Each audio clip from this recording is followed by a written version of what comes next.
I still think the hardest one is the Dia de los Muertos, Distrito Federal, have a city with at least 300 population. Wow. Apparently, I've had a That's city of 126 out of 300. I don't fucking know when I had that, but yeah, I don't know either, huh? well, I guess mean, it I've doesn't mean. I guess it maybe doesn't mean the big number being 300. I guess it means like the total population being yeah. 300. So I guess maybe it's like 10 people equals 100 or something. I don't know. And hey everyone, we're live, so hopefully it stays that way because this game is very like intense on the like uh on my computer, so hopefully it doesn't fucking jitter too much. I had to try like 3 or 4 times to get a decent server to host from.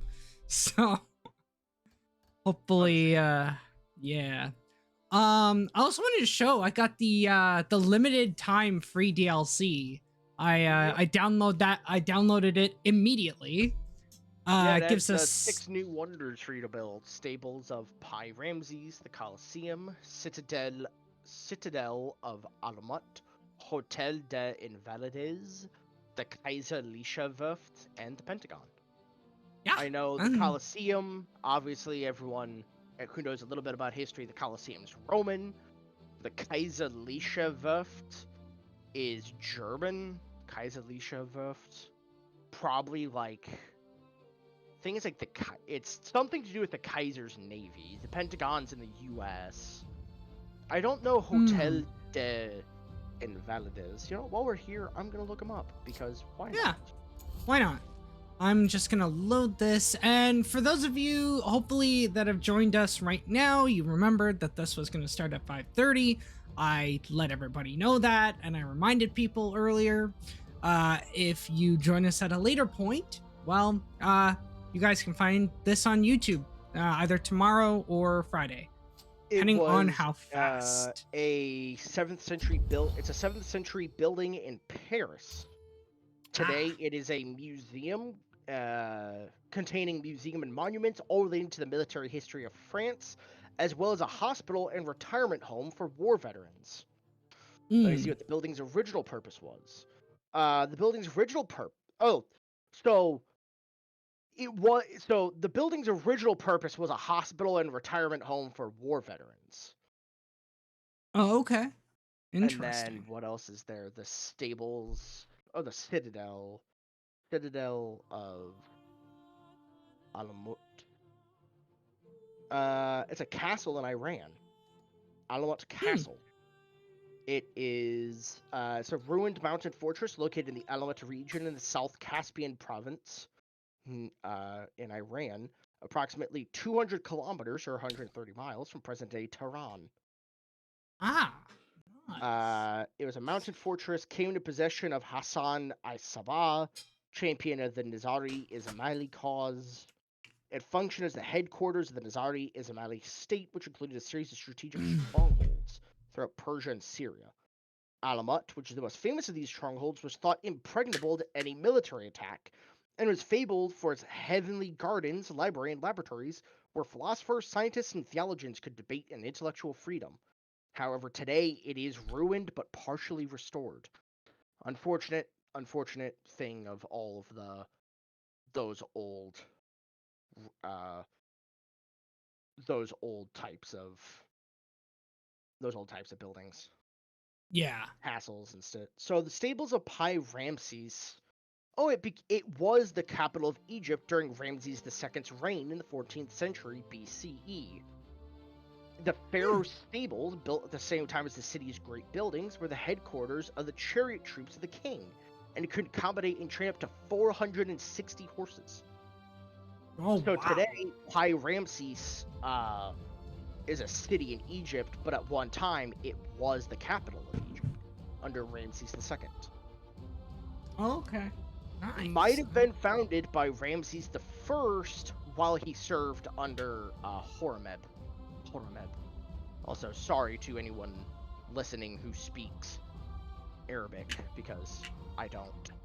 We're North American here, so. Well, okay, yeah, but at least Canada's a little more bilingual than America. I've met Not more so much Arabic, but. No, but I've met more Canadians that can speak, you know, 2 languages than I've met Americans that can speak 2 languages. Well, to be fair, 1 in 5 Canadians were born outside of Canada, so that kind of makes sense. Yeah. And it might be even that ratio might have even gone down since then. So At first I thought you were gonna make a joke saying 1 in 5 Canadians were born outside of Canada, also known as Quebec. Damn it! Damn it! I wish I had thought of that one. Or as I've heard some people try to pronounce it, Quebec and Quebecois, because you know, it relates to the fact that QUE in some languages, at least that I know of, again, pardon if I'm horribly wrong, at least in Portuguese and Spanish, QUE is que, which is like, huh? Yeah. You'll often use it like que. Oh, okay. You'd often, I mean, it's pronounced like that, but to us Americans, it looks like que. Well, because yeah, most I would say, and also, you know. Anyways, yeah, continue. Yeah, well, most people from Quebec do pronounce it Quebec because Quebec. It's also the accent too. Yeah. Also, note for anyone who goes to Quebec or Quebec, don't try to speak French. They don't like it. No, not unless you Canadian French either, because anyone outside of Quebec is often seen as worse than people inside Quebec. Not that, again, that's the stereotype. It doesn't go for every person in Quebec. No. Just like from what I heard, if you go to like Montreal, you'll be fine. You'll like most people there are bilingual. But if you go to like Quebec City, you may want to know a little bit of French. But I do highly recommend French to them because they don't like it. No. Not unless like you're fluent. They don't like non-Quebecians speaking French to them. Because they basically go, ew, Western French. Yeah.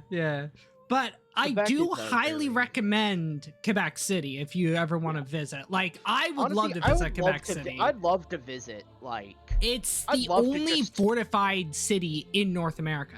I would love to that's go crazy. Visit, like, I'd love to go from, like, Newfoundland to, like, Labrador to, like, Quebec, Nova Scotia, you know, I'd love to travel to, like... I'd love to travel the entirety of Canada and hit, like, every capital city of every province, you know, and, like, create, like, a rating of, like, how much I like them and, like, you know, stuff like that, because I think that'd be really cool, like... Yeah. Because to me, hitting every capital city of every state in the United States, 2 of the 50... you physically cannot reach without going on a plane or a boat. Yeah, pretty much, yeah.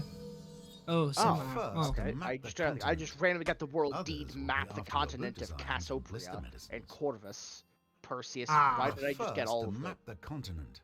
Yeah, I got that too. Okay, sure.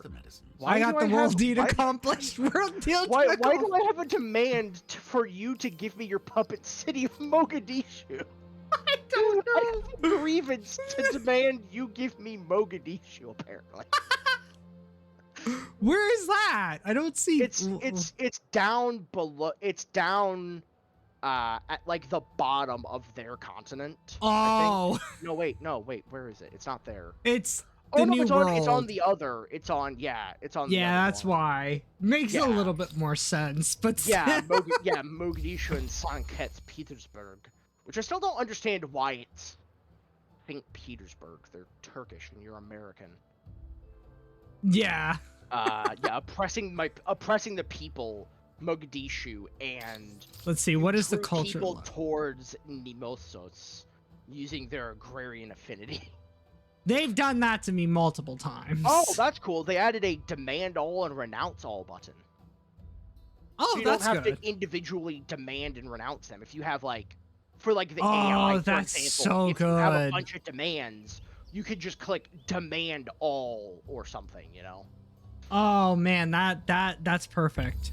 Was I? Oh yeah, I forgot. I was building a. I went to war with the actual Russians down here. Oh, okay. I went to war with them Alliance, and I took over their alliance. cities and I was just keeping units around. I forgot about that. Whereas it looks like I'm pretty much in an alliance with almost everybody. Yeah, for me, I was friends with everyone. The Russians didn't like me, but I'm friends with everyone else. I'm friends with the Mexicans, or not everyone, I guess. I'm friends with the Mexicans and the Ethiopians, and you. Meanwhile, me, the Siamese, and the Russians are not on good terms. Oh yeah, I Oh, forgot okay. Willow's still around because she owns that city on Orange's continent. On Orange. And I just can't be bothered to go all the way over there and attack her. So No, neither can I. Yeah, it's just I'm just no. like, eh. Just like, eh. Fine, you can have it. exist. Yeah, just like, eh, you can keep it. I don't care. Yeah, I need oil, so I've got one up here. I need stability, apparently. Oh, that's cool. They added an icon, so it shows you who's building what wonder now. So, like, I could see that you're building the Empire State Building, because there's your little icon on it. That's really dope. Oh, really? They Huh. added some quality of life fixes, apparently. Since some That's things I good. didn't even know we needed.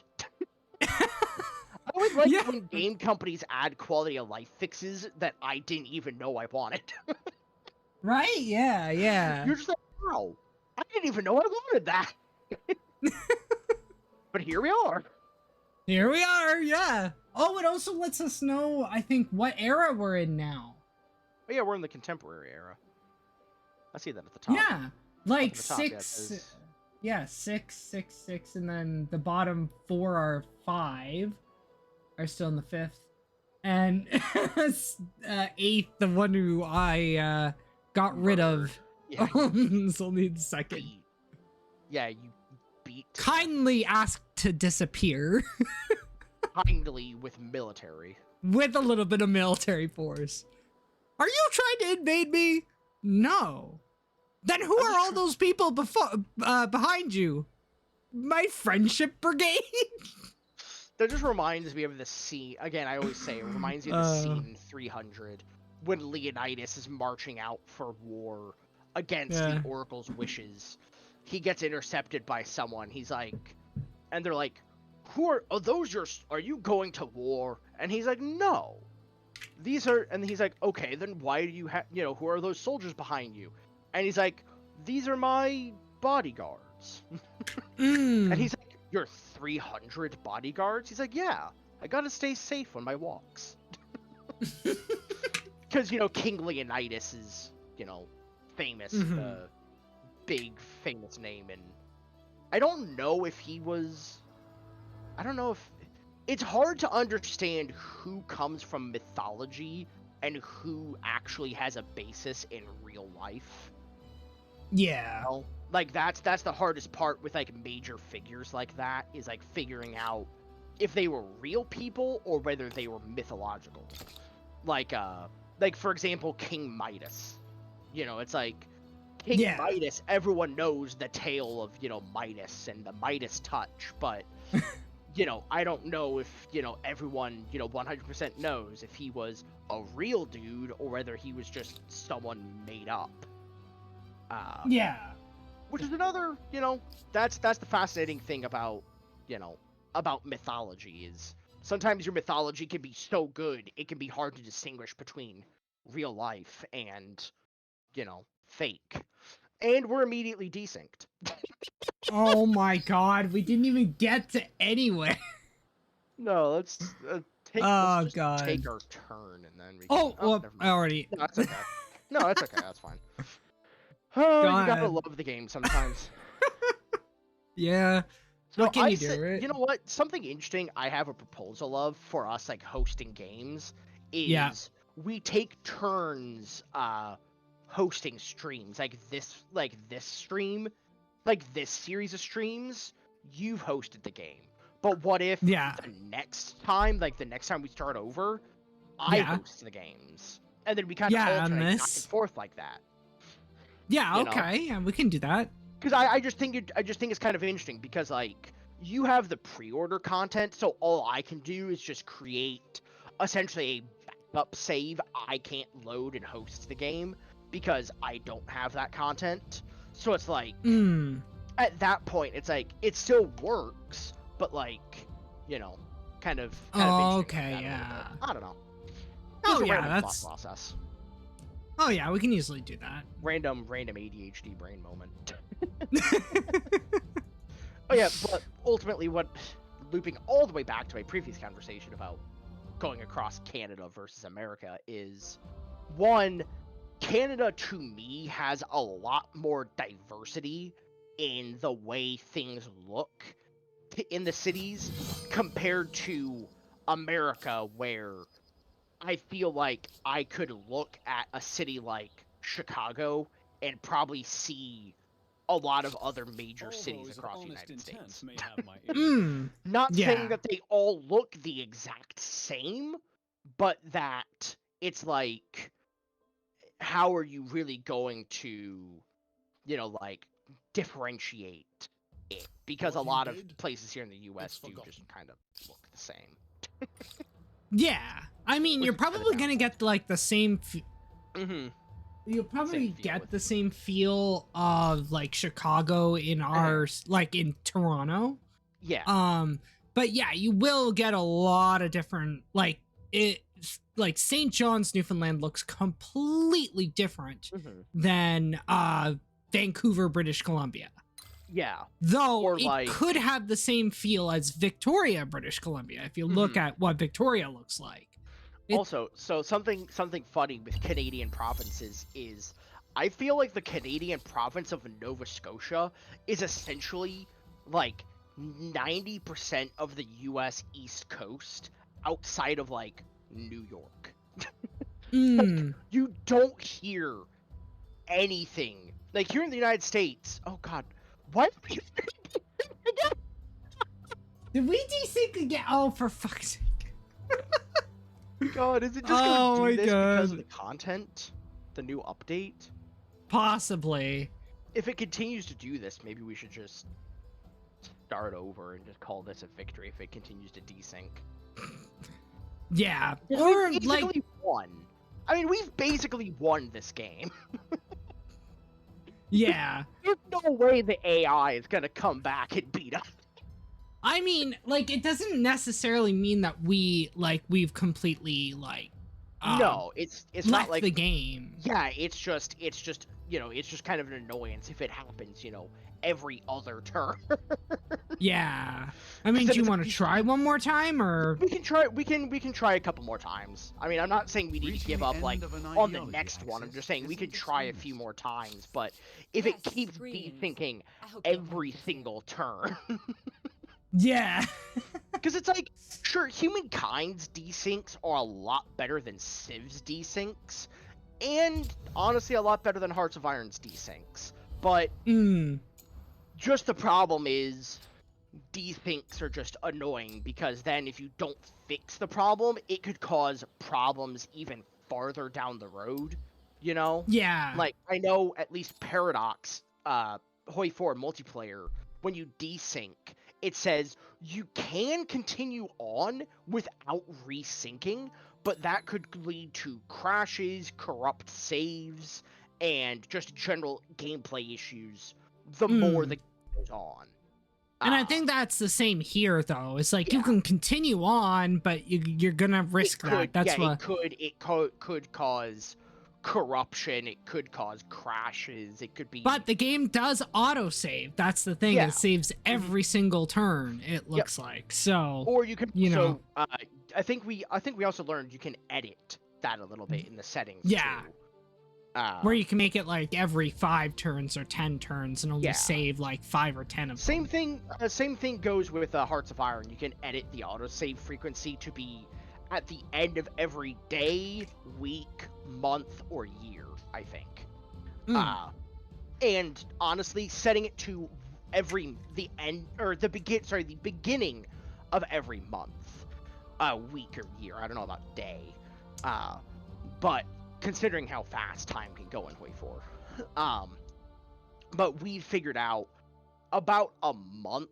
The beginning of every month is pretty much a good point to have an autosave because it it has enough if you're close enough to the start of the month. Say it desyncs when you reach, the 3rd of August or something.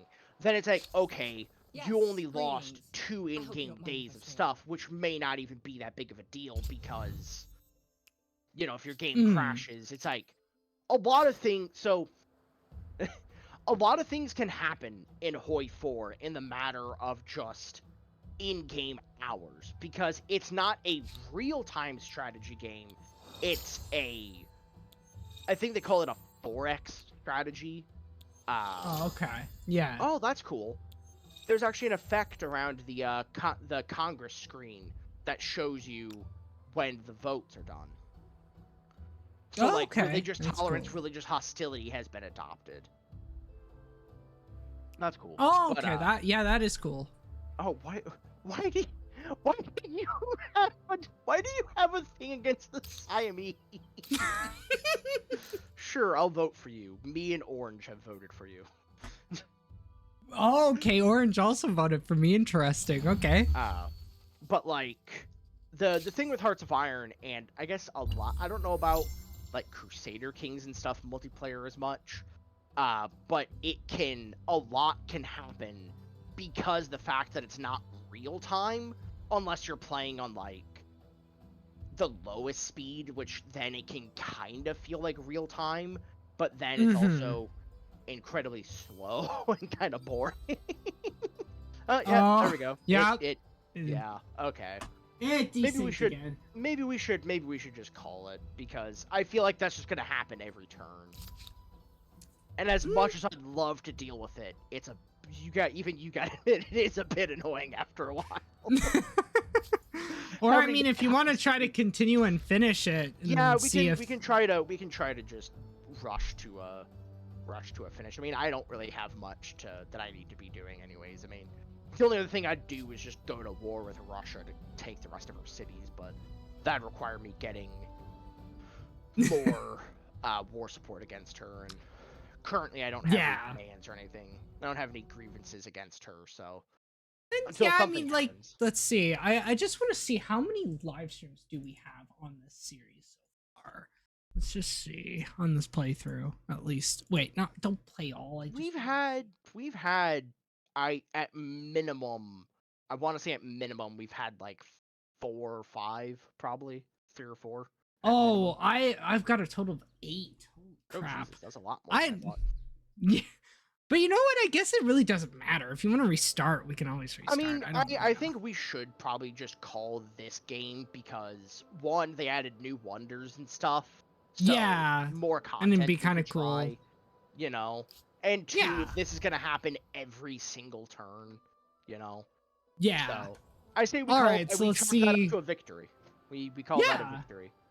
And it's pretty much a tie, because I have 11.2, you have 10.9. That is extremely close. Yeah.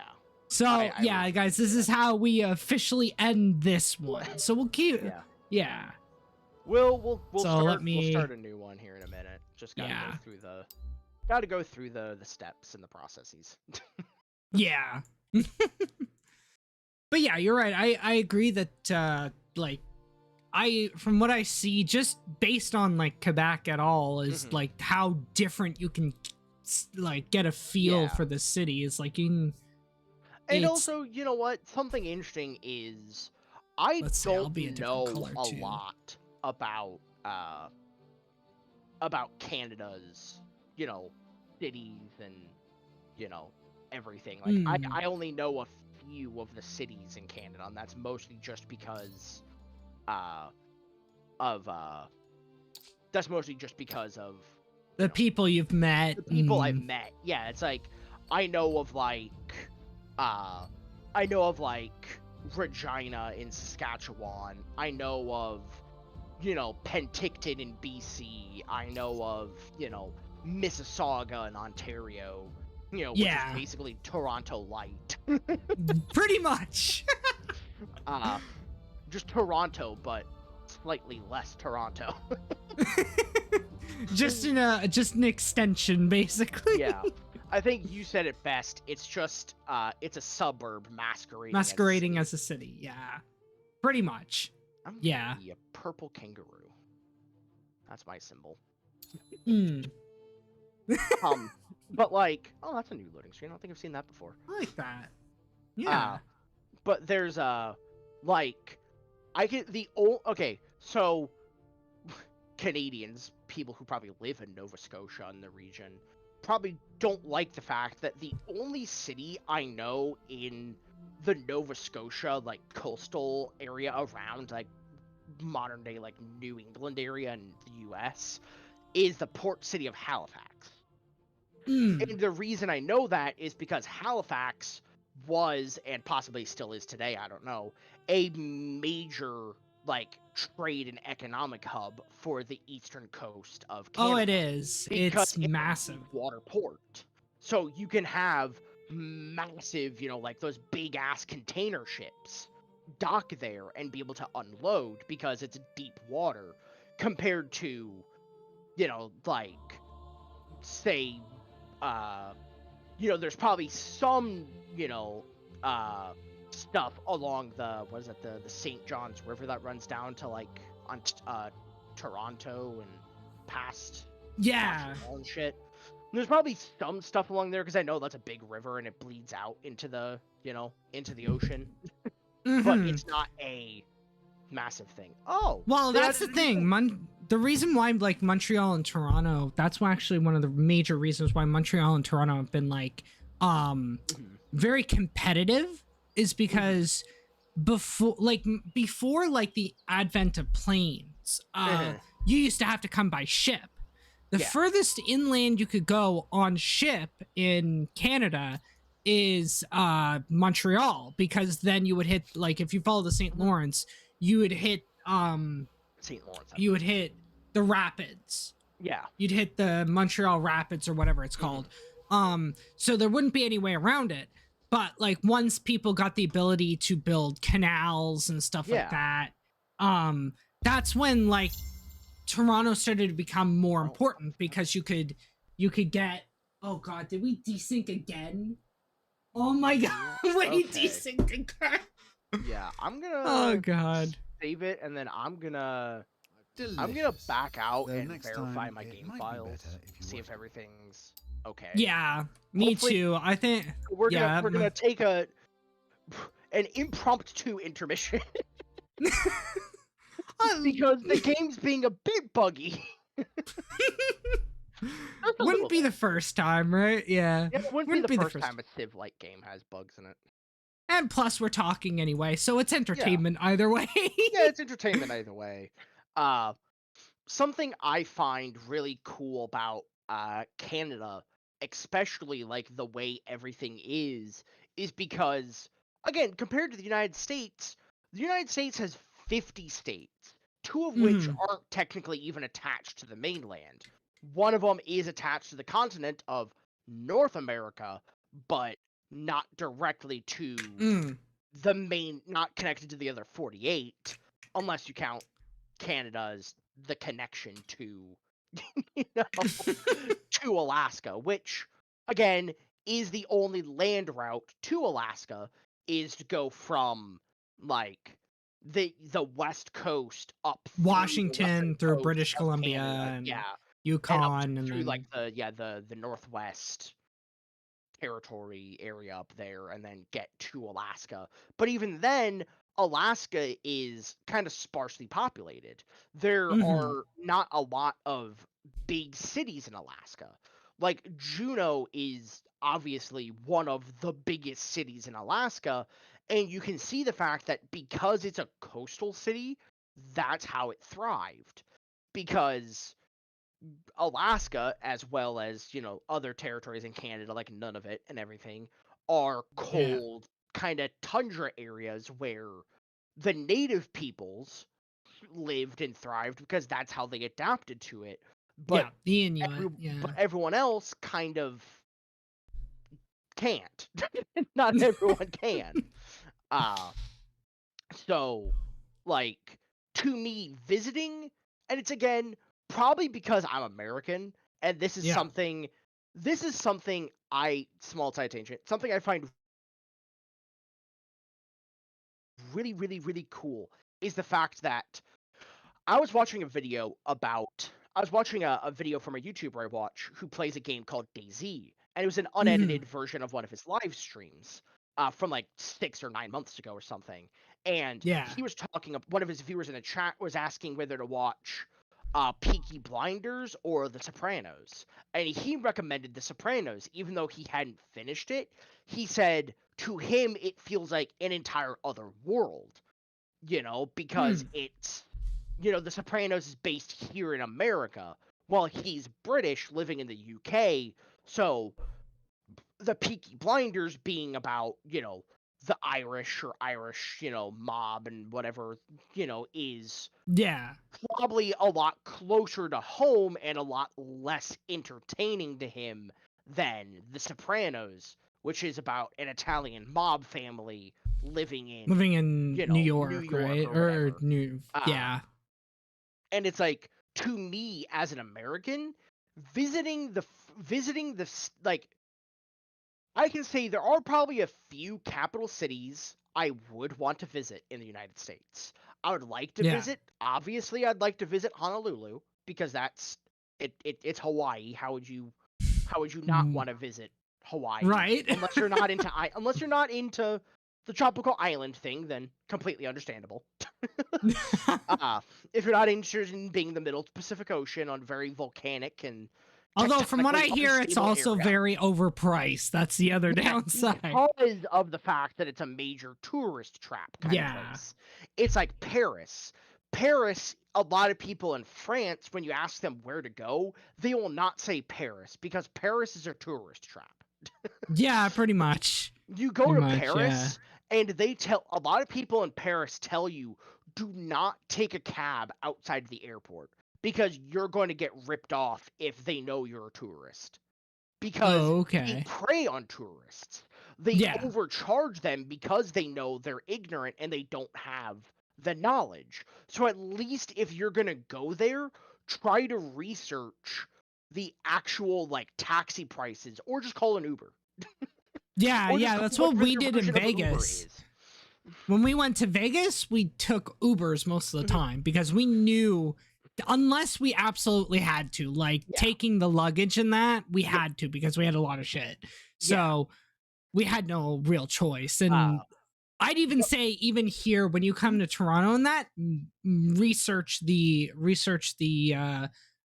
cab companies or Yeah, the just take cab an companies, Uber. or just research the area a little bit, figure out what you're doing or how you're doing.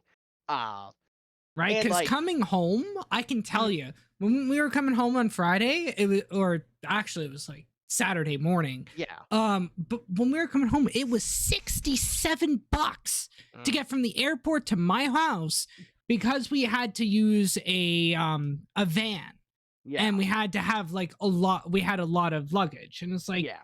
$67. We only Yeah. spent like 15 Yeah. minutes in a cab. That's crazy. Yeah. Like, Uh, and like that's the other thing is like, as an American, I don't find visiting the United States or visiting the general places around in the United States yeah. very interesting to me because it just it just feels samey, because I haven't been many places in the US, but I could just look up a lot of what they look like.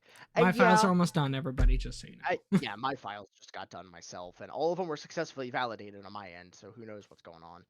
Yeah, I'm at Um, 86%. okay. Um, but like the and I could do the same thing for like, capital cities in Canada or in Europe or Yeah. something, but it's not the same as looking at Google Street View of Berlin as it would be to go visit Berlin or Toronto or, you know, Oh, definitely. Amsterdam or Yeah. something, you know? Uh, Yeah. so it's Yeah. like, to me, it feels like, why would I want to just go look at pictures of it when I could go, uh, You go actually actually, yeah, I experience it could in actually go person. to the place. While here in the US, a lot of the cities are built the same because the US on the world scale is a lot younger than most other countries in the world. The US and Canada both are pretty young compared to Yeah. most of the world, where, Yeah. most of Europe, Africa, and Asia have been around for Over a thousands thousand of years. Like, America's only been around for a few hundred. Canada's only been around for probably a little longer than the United States. If not a little bit yeah. less than the United States. Probably Well, I around the mean, same. you have Viking. Well, I mean, like, if you count the Vikings, Yeah. that was like the 10th century, and then Yeah. when fucking who was it? Jean Cabot visited in Mhm. like the 1400s, late Yeah. 1400s, and then, Uh, yeah. but like it's like All right, successfully that verified. So, that's here the we other go. thing is like that's the other thing too is like it it comes into an interesting perspective when you look at it culturally. Because when I've talked to some of my European friends or some of Yeah. my friends from abroad in general, we have different views. Like when I've talked to my Hungarian friend uh, about stuff here in the States, it's like Mm-hmm. he has this different view of American history or things than I do. And Oh, we okay. have different views on some of that because that's just how it works, you know? But Yeah. like that's what's cool about the fact that that the internet exists. You can talk to people from all over the world, you know? Oh, You yeah. can talk to Yeah. people in Africa or Asia or Europe or the Middle East or South America and you can get their perspectives on things, you know? Instantly. Yeah, like I Like, mean, me and you have talked about, stuff between Canada and America and politics and social structures and, stuff like that before. So it's like, yeah. there is obviously something more to it than just both these places exist. Yeah. I Like, can confirm as an American citizen, the United States does in fact exist. although actually I was talking to someone and we were like, I had taken a picture and I had posted it on Twitter and they were like, "Hey, can you Australia that pic?" Because I took it in the mirror. So we're like I was like I was thinking they were saying, "Okay, mirror the pic." So I did it anyway, but I said, "I don't know if I can Australia it, but I can definitely New Zealand it." Oh wait, hold on. New Zealand that in that case I'd have to delete it because New Zealand isn't supposed to exist. Yeah. Yeah. And it's funny the uh fact that even Australians and Kiwis are actually make that yeah. joke a lot too about their own country. It's not just Mm. a stupid American joke. It's like I've heard, I watch a New Zealander YouTuber, Planer Walk. Uh Okay. and he's made jokes about New Zealand not existing. Mm-hmm. And a Yeah. lot of that comes from the fact that on a lot of maps, for some reason, New Zealand is just forgotten. Yeah, Like, yeah. Australia will be there. Hell, even sometimes Tasmania will be there, but Yeah. not New Zealand. I gotta see if my globe has it. Like my globe that I have right here Yeah. for everybody to see. I don't know. Like this is like 12 years old, so you can or 12 to 15 years old, so you can see if you look closely. I don't know if it's blurred or not, but yeah, it still has Sudan and South Sudan as one country. That should Mm. tell you how old this is. Um, Wow, they actually included New Zealand. Wow, and Australia. um, so wow, one of the few maps that actually did. Good for them. Although I really need to get a new one because that one's, like I said, 15 years old and like the stuff is starting to come off. We had a map that was old enough that it still showed the Though next time Soviet it might Union. be better if you washed it first. Oh, really? Yeah. So it was, it was, I mean, it was pre-90s. Oh, know. wow. So it was even before, like, I mean, I'd have to, I don't even know if we still have it. And we desynced. God, what is up with this game? I gotta, you know what? Let me see if anybody else is having these issues. Let me see if anyone else is having Steam. these issues.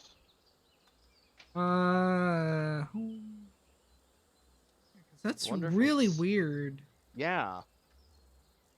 Like, I mean, we can continue with this. Like, I'm fine with this. We'll continue. I'm not gonna immediately resync. I'm just gonna let it, stay like this for a little bit just to see what Who knows? happens. Maybe it'll fix itself. Yeah, I don't know. We'll wait a few turns before it, before doing anything with it.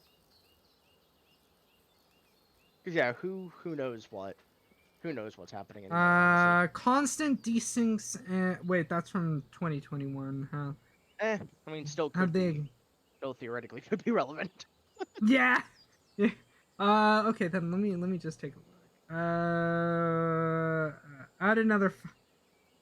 Wow. People are just. That's not an answer. Wait, this. Well, it says it's coming from Game Pass. Yeah, we don't have it on Game Pass. Past turn 300. No, that's past turn 350.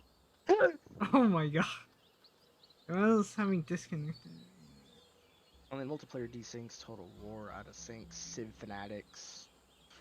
Of course, all of the stuff is talking about like other games. Yeah. Hasn't come up yet. Hopefully somebody will mention it. If not, we can always try to mention it. Yeah, we can do that.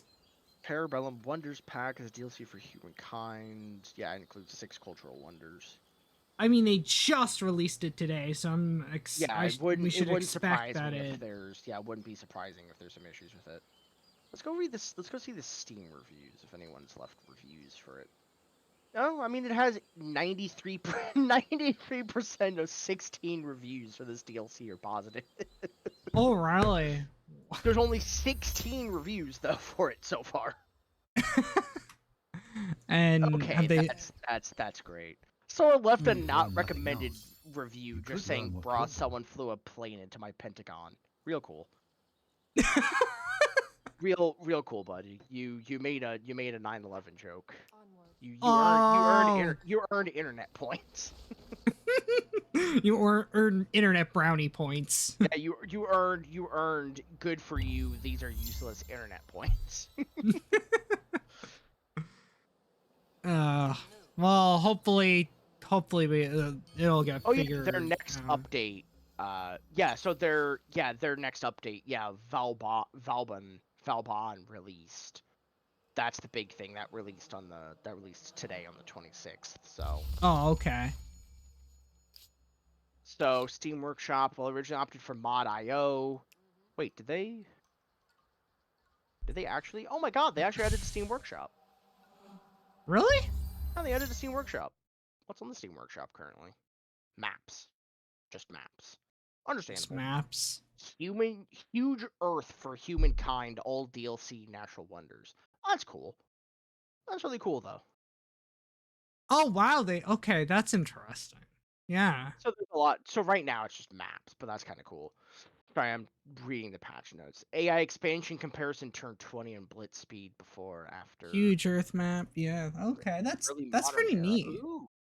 So Hotel de Ville de Brussels, new cultural wonder unlocked in Amplified 2023 community challenge is available now. Okay, so I guess there's not However, you may encounter some bugs. Please check the known issues before reporting them. Okay, let's go look at the known issues tab. See what is a known issue. Is desyncs randomly a known issue? I wonder. Yeah, probably. Pick a number 1 through 3. 2. I got 1. So I guess I'm getting. Oh, okay. I'm getting. Oh, you were 20 food on asking Hudson them. Party. Okay. Yeah, I'm asking my phone.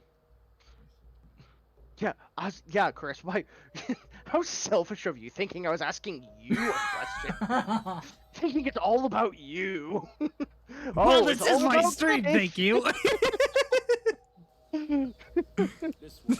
See, this is the type. This is why I like us being friends, because we could just like jokingly poke at each other, like, "Oh, it's all about you, isn't it, Chris?" Yeah. It's my stream. You're on my stream, motherfucker. So of course it's about me. Yeah, I do like that. They changed the unknown strategic resource sign. It's now a diamond with a little question mark next to it. That's cool. Okay, yeah. Can the known issues thing load? Maybe. Oh, is it No? taking forever to load? I clicked on it, but just nothing's happened. So I'm booting up my web browser to see if that fixes anything. God, I have 2 out of 10 science points. 3 out of 10 science points, and I'm getting a 4th in a minute. Jeez. Can I have a Oh, lot of wow. Can I have a lot of science Did I points get so that one yet? Yes, okay. There we go. Well, I'm getting food at the very least. That's good. There's some buttons on my keyboard that just I don't understand. Like I have a mute button on my key. Like I can adjust the volume of my speakers on my keyboard. I can adjust the volume of my computer, and I also have a mute button. But the problem is the mute button, and for some reason the number lock button. When I press them, they like to stick. Oh. Like, I've cleaned them before.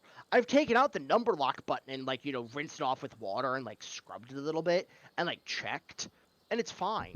It's just for some reason when I press it, it wants to get stuck down there, which is annoying. Yeah. As you can imagine. Oh yeah, I can see that. So apparently I get automatically. They also changed something about the outpost now. You get +1 influence with an outpost. Because both of my recommendations had +1 influence. Oh yeah, I see that. Jeez, 21 food, 3 production. God. Oof. 16 food, 6 production. Yes, please. I'll be taking that. That's pretty good for a starting outpost. Oh yeah. 16 food, 6 production. Okay. Plant or grind. Flip a coin.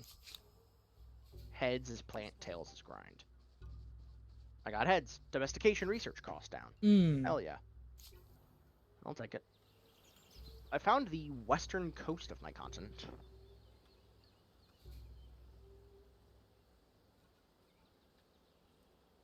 Yeah, okay, so... Well, I'm already on the... How come I always start on the eastern coast? Like, it's really weird. Know. Oh, I'm always on the eastern side. So the Valbon update. Yeah, okay, so here we go. So, Stables of Pi Ramses is an Era 1 wonder. Colosseum's Era 2. Citadel of Alamut is Era 3. The Hotel's Era 4. The Wilhelmshaven Werft, as they've now dubbed it instead of the Kaiserliche, is Era 5. And Era 6 is the Pentagon. Oh, so okay, that's cool. So, the Stables, it adds an automatic horse deposit, +1 land movement speed, -25 cost for cavalry and land vehicle, -25 upkeep for cavalry and land vehicle, +2 combat strength on cavalry and land vehicle. That's really good if you plan on playing early game like the Mongols or the Huns, where your entire early game is based around having cavalry. Yeah. So the Colosseum is minus 50% stability penalty on Empire during all-out war. That's cool. Plus 5 money on Empire per declared war. Plus 5 money on Wow. Empire per received war. Plus 4 stability per adjacent district. On war narrative event, choice 1, generate the most recent 2 militia units on City of Colosseum. Or choice 2, give 10 war support against the opponent. That's really good. Yeah. So the Citadel gives you 10 faith per adjacent mountain, 10 stealth max for all stealth units, 25% less cost for stealth units, plus 4 combat strength on ambush, plus 1 detection on Empire. Apply marked status in all revealed stealth armies on Empire at the beginning of the turn. Marked, similar to Lost at Sea. If the unit begin their next turn in the territory of the Citadel's owner, they are destroyed. The hotel units can regenerate outside of their own territories for half their regeneration. That's really good. You Holy have built shit. a first Plus 1 outpost, combat strength on adding units with another veterancy level territory 1 to or your above. empire. Okay. I know. you're Disband hoping unit. this is the Gain beginning of 100 something money very, per very unit the big. disbanded unit had destroyed. Holy crap. Wow. Disbanded units outside of their own territories will still give the pop back to the capital. That's cool. So the Wilhelm even I'll read that once I take my turn. Kinda whoops. Kind of a whoopsie daisy moment because I Oh, forgot. what'd you do? No, I Oh, forgot to to take take my your turn. I turn? forgot to take my turn. That's what I was saying. So the Wilhelmshaven, coastal water only works as a harbor, plus 20 industry per harbor in your empire. Naval spawn point, minus 25 industry cost on naval units on empire, and allow repair action with money inside the empire at half the price for naval units. That's really good. Yeah. And for the contemporary era, you have the Pentagon. Plus 20 fortification for all districts on Empire. Minus 25% cost on units with bombardment action. And allow bombardment action one more time for all units, naval, land, and aerial, with the bombardment ability. That's actually pretty neat. Hmm. I gotta say, they did some pretty neat stuff with the new Wonders. They did some Why? I pretty keep going in circles because I can't. The fucking discoveries keep appearing. I feel that. I have that a lot too. So It's Steam like, Workshop, yeah, demand, renounce all buttons, auto resolve improvements. We've added I a got a preview of growth the damage star. your units will take when you hover your cursor over the auto resolve button. Additionally, we've made some small changes to the auto resolve formula to better reflect army compositions and terrain. Cultural Oh, wonder okay. improvements. We know players would often place cultural wonders far outside their cities to take advantage of their exploitations. With a Valbon update, we're adding adjacency bonuses to many wonders to encourage you to incorporate them in your city planning. Additionally, you can now renounce your claim if you change your mind about a wonder. That is so cool! I remember we asked about that. Yeah, yeah. Like, oh, that'd be really cool if they did. Brussels Oh, Town yeah. Hall, yeah, the new cultural wonder unlocked in Play 2023. Yeah, available AI improvements. We've worked on how the AI manages faith, influence, and early expansion. They should compete better with you now. Okay. Display damage preview. Added demand all. Added kill count info on all units. That's cool. Added new territory size world generation option. Added a game option to play with the leaderboard hidden. Interesting. Players now see their own username when inside multiplayer lobbies. I didn't know that wasn't a thing. Oh, I can enter a new era. To be I've fair, gotten 5 out of 5 of the growth stars apparently. So did Remind I. me later. Yeah. I'm close to a couple. I'm 6 out of 10 science stars, so I'd like to try to get those last science stars. Yeah. Improvements claiming a territory, general expansion, behavior, major overhaul, general performance improvements, especially in lower end configs and late game Wait, for CPU, hold on. GPU, and RAM usage. Actually, Wonders why am I influence claim sending cost you over rebalance. there Claim when the cost other? grows more quickly per claimed wonder. Wonders added a way to renounce a claimed cultural wonder. Invested influence is lost, though. Wonders, the built to last deed now only provides 100 fame. Interesting. Yeah, instant resolve, algorithm stuff, AI faith and influence management, fame leaderboard improvements. Current eras now displayed and fallen empires are grayed out. Overall, Okay. harmonization changes in text at a visual fixed independent people panel. TWR at a visual fix to the Congress of Humankind and embassies panels, Neolithic improvements. All curiosities now generate influence during the Neolithic. Created a notification to remind the rules of the Neolithic, and change the icon of unknown strategic resources. Yeah, that's what I saw. And more details in which order mods are applied on saves and loading screen. Bunch of fixes. Sometimes game performance can drop because it uses too much of the graphics card power. That's neat. I didn't even know that was a problem. It's always fun when the developers fix something you didn't even know was a problem. Yeah. It's like, oh, something new. Something new that I didn't know was an issue until you fixed it. Okay. There's my last science star I can get in 2 turns. Fix an issue that could cause a pending turn after a quick load. Fix an issue that could cause a pending turn when having demands between vassal and liege. Fix an issue that could cause a pending turn when AI was ambushing the player on rare occasions. Fix instabilities when sending more than 30 gifts to another empire. Oh my god. Fix instabilities when that could block independent people's lifespan and corrupt the save. Okay. Whoa. Fix an issue where curiosities sometimes behaved weirdly during the map generation. Fixed an issue where loading a save file made after triggering the end screen was disabling the continue game button. Fixed an issue where empires in Neolithic could have diplomatic relation with independent people. Fixed an issue where placeholder text was displayed for locked embassy actions. Fixed an issue where AI could not claim territory on islands. Maybe that explains why the AI never really claimed many islands. Fixed an issue where an exploit that was possible when refusing grievances and demands after a war. Fixed an issue where the all detection option in the stealth blade would not show any enemy desires. Fixed an issue where the first two civics requirements would not correspond to the description in the encyclopedia. When placing a garrison while war slaves would not provide influence. Issue where Da Vinci event player icon would not display properly. Italian Turkish languages. Fixed issue bonus effects description. Okay, so there's a bunch of fixes they did. Nice. So that's good.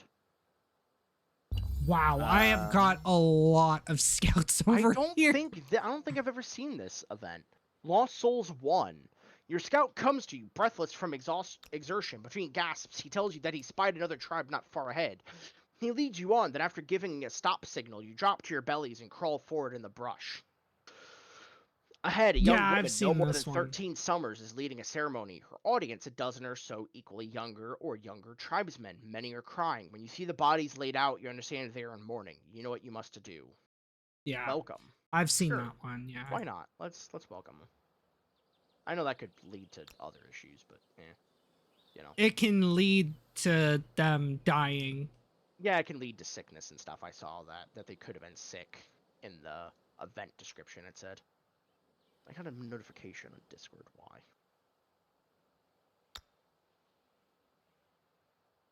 Oh, 10 and 10. Okay. Okay. It was just my friend telling me to head over at 7, so that's fine. Because that's still another 2.5 hours. Oh, that's good. It's 5:30 right now, so an hour and a half. Whatever. I mean, unfortunately, we've had some technical difficulties, so... Yeah, there's nothing you can really do. Plus, it's still content, because we were talking and... Knowledge Star. Frick yeah, dude. Okay. I can go to the Neolithic Era. I can go to the Ancient Era. Yeah, I need one more. The Neolithic Era from the Neolithic Era. So there's, 13 options, I think we said?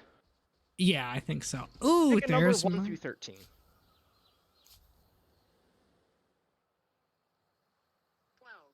I guess I'm being the Sumerians. Okay. I'm fine with that. Sumeria's not bad. Oh, not really. Better than, being the Mycenaeans or the Hittites. Knowledge Star gain. Perfect. 1 idle army. You just go back to Auto Explorer. A tribe's legacy. Waddle and Daub. Plant lore. Astronomy. Okay. Pick a number 1 through 3.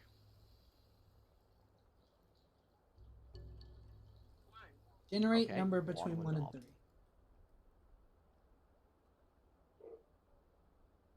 3, so I get storytellers. +1 science per person. Okay. Oh, crap. I forgot to go to the next era. So let's see. There's now 2, 3. Oh, wait. 5, Not 6, just markets 7. for the Sumerians, but also scribes to keep track of their crops. Administration. Okay, 12. Billings. Generate number between 1 and 3. Or, Protection. there. Praise the gods. A bit of privacy. Generate a number between 1 and 12. We're gonna get 11. Well, I guess I'm 11. being the show. So, oh god, I don't have any mountains around me. Wait, no. Because there's... Yeah, did you do 1 through 12? Oh, wait, no, 1 Because- through 12, yeah. Yeah, so you should do 1 So, through 12. Phoenician. Yeah, I did 1 through 12. It gave me 11. Okay, So, yeah, then that would be- Phoenicians. yeah, the Phoenicians. Because the Plus Zhou 2 would be many 12, so yeah. Okay, this isn't so bad. Plus 1 naval movement per... Yeah, and plus 1 combat strength on naval transport. Okay. Minus 10 stability, that's fine. Plus 2 money per adjacent coastal water. I got a bunch of coastal water. Plus 2 money per adjacent lake. I got a couple of lakes. Yeah, I have a okay, few not lakes so myself. bad. That's not too bad. Okay. That say gave when- me a little. Whew. Yeah, say when you go to your turn, when you advance the next era, I'll resync us. Yeah. So we'll See if we we'll can. go like several turns without, resyncs, just to try to reset, things Yeah. a little bit. Or maybe it'll just be, yeah, like you said, maybe it's just because the update literally came out today. So, They have to find a way to fix it. there'll be some, I mean, obviously there'll be some bugs and everything when updates just drop, Yeah. The challenges of Okay. a young- How All right. Before Start we do with the anything, market. I'm Now gonna that you will resync us. be leading. Make sure you say when you save it. Make sure you preface it by saying it's live stream, like because Yes, we don't want I to forget will. it. Yeah. Yeah, I will. I will. I'll make sure to do that.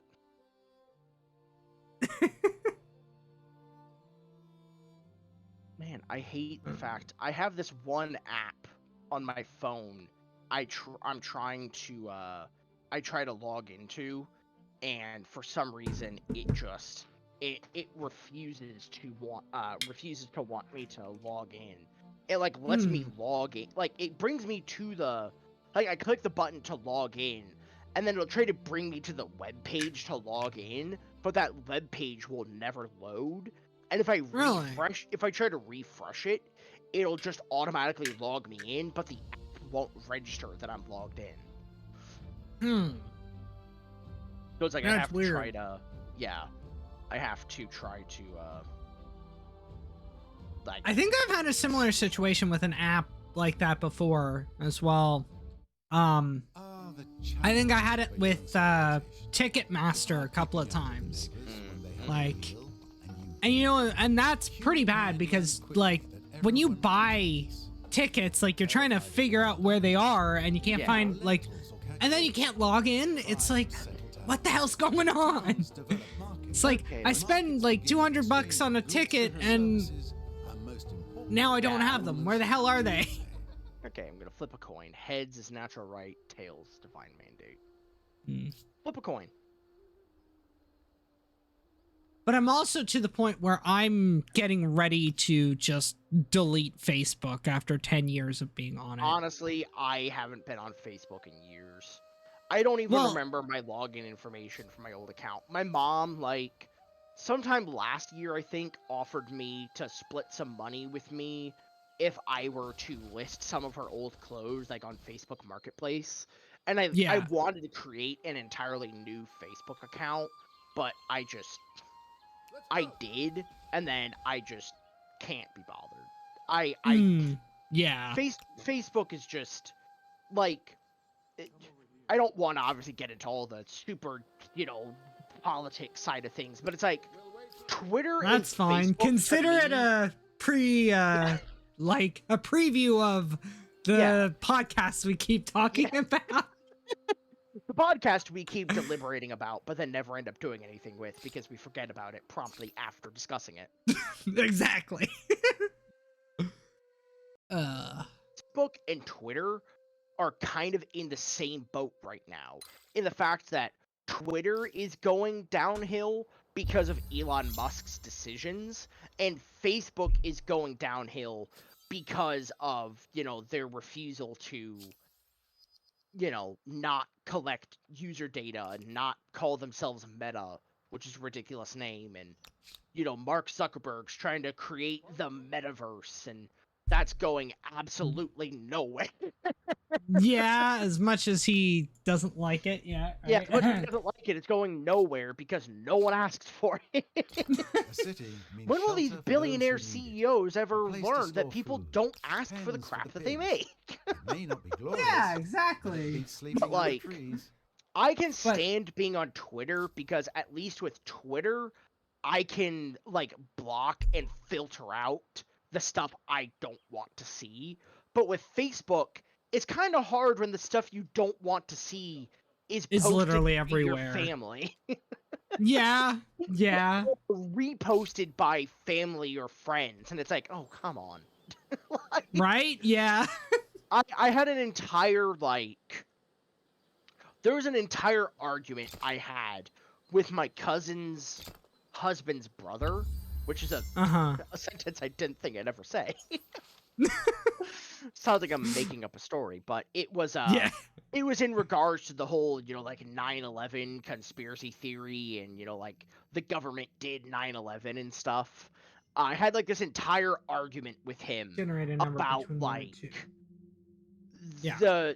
there's no evidence that the government did it and blah blah blah blah blah blah blah, and like eventually I just had to I just It blocked seems him because I didn't want to continue that The gods hadn't conversation. chosen And us. one Somebody of my else would uncles, be standing who's here. now since passed away, rest in peace, Mhm. he would post some like kind of racist like memes, and like I God. I don't know what it is with boomer humor and it being racist, but like, have you noticed that? Yeah. Yeah. I've noticed it. Like, because everything to them, everything that they disagree with has to be like, everything has to be woke to them. Yeah. It's ridiculous just how much Yeah. like they talk about wokeness and stuff Yeah. like that. It's And like it's all boomer humor. Like it's like it literally is just, like Facebook like a lot of the boomer humor Facebook memes are just racist memes or sexist or overly bigotry, and it's just like it's like, I don't- oh, in the good old days. Blah blah I mean, blah it's blah. like, blah. the funniest part is like, okay, so I don't find racially charged humor funny. Like I don't find like, okay, I'll put a slight disclaimer on that in the dumb dad joke way of like, oh, how many Mexicans does it take to screw in a light bulb? Juan. Like, that kind Yeah. of cheesy, stupid dad joke, if it catches you off guard, you're kind of like, okay, I shouldn't laugh at that, but that's kind of funny. It's like there's another one that's like there's like a couple who adopted twins. One was from, I think they said, Spain, named Juan, and one was from Egypt, I think that was called Amal.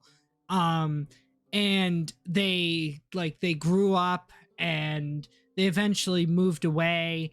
And Juan sent a text message or something, or a picture of himself back to his adopted parents, and his mother cried, and the father asked, well, why are you so sad? Hold on, let me just generate. Yeah, no fun. Generate a number between 1 and 2. So he asks, like, why are you crying? And the mother says, well, I got a picture of, okay, hold on, Google is basically generate a number between 1 and 2. There we go. She was crying because Juan sent her the picture of himself, but Amal didn't. And again, they're twins. And the father's like, well, why are you crying, honey? Once you've seen Juan, you've seen Amal. And I just I'm sorry. It's one of those moments where it's like, I shouldn't laugh at that. And I'm sorry. That's not meant to be racist. It's just No, like yeah. It's one just of a those really things where dumb it's like, pun. yeah, some of those dumb like dad joke humor, it can Yeah. catch you off guard and you can kind of laugh at it. But then there's just ones which are just straight up like racist It and does offensive, seem and logical you're just that like, people shouldn't have to do no, a job unless they want to. just like No, yeah. stop. Yeah. Like that, and it's like the same thing with like humor targeted about like Jews or gays or like stuff like that. I don't find a lot of that humor funny because it's just like, why? It's like, I understand some people find that funny, but like to me, I just sit there and go, but why? Why is Well, that? Like, yeah. why is it funny that people will make jokes about Jews being greedy and stuff? It's like, I don't see how people find that funny, because to me it's just like, what? Well, I mean, here's the thing, and this is what I tell a lot of people, like, because I will laugh at literally anything. If it's funny and dark, me personally, I will laugh at anything. Because generally, most of the time, people are not laughing at the person, like, or at the thing that, like, if somebody makes a gay joke, or like a homophobic gay joke, most of the time, I think when people make that joke, they're making fun of the people that are actually believe the thing that they're joking about. So like, so like the actual people who believe the things that they're saying. So like, but one of the things I say is that humor is subjective. Yeah. People are going to find different things funny than other people. And I've talked about this with my mother because she is not, she's sort of sensitive to fat jokes. Like, she doesn't like Family Guy because they make fun a lot of Peter and, him being overweight. Yeah. And, well, I can kind of see her point. I can understand her point.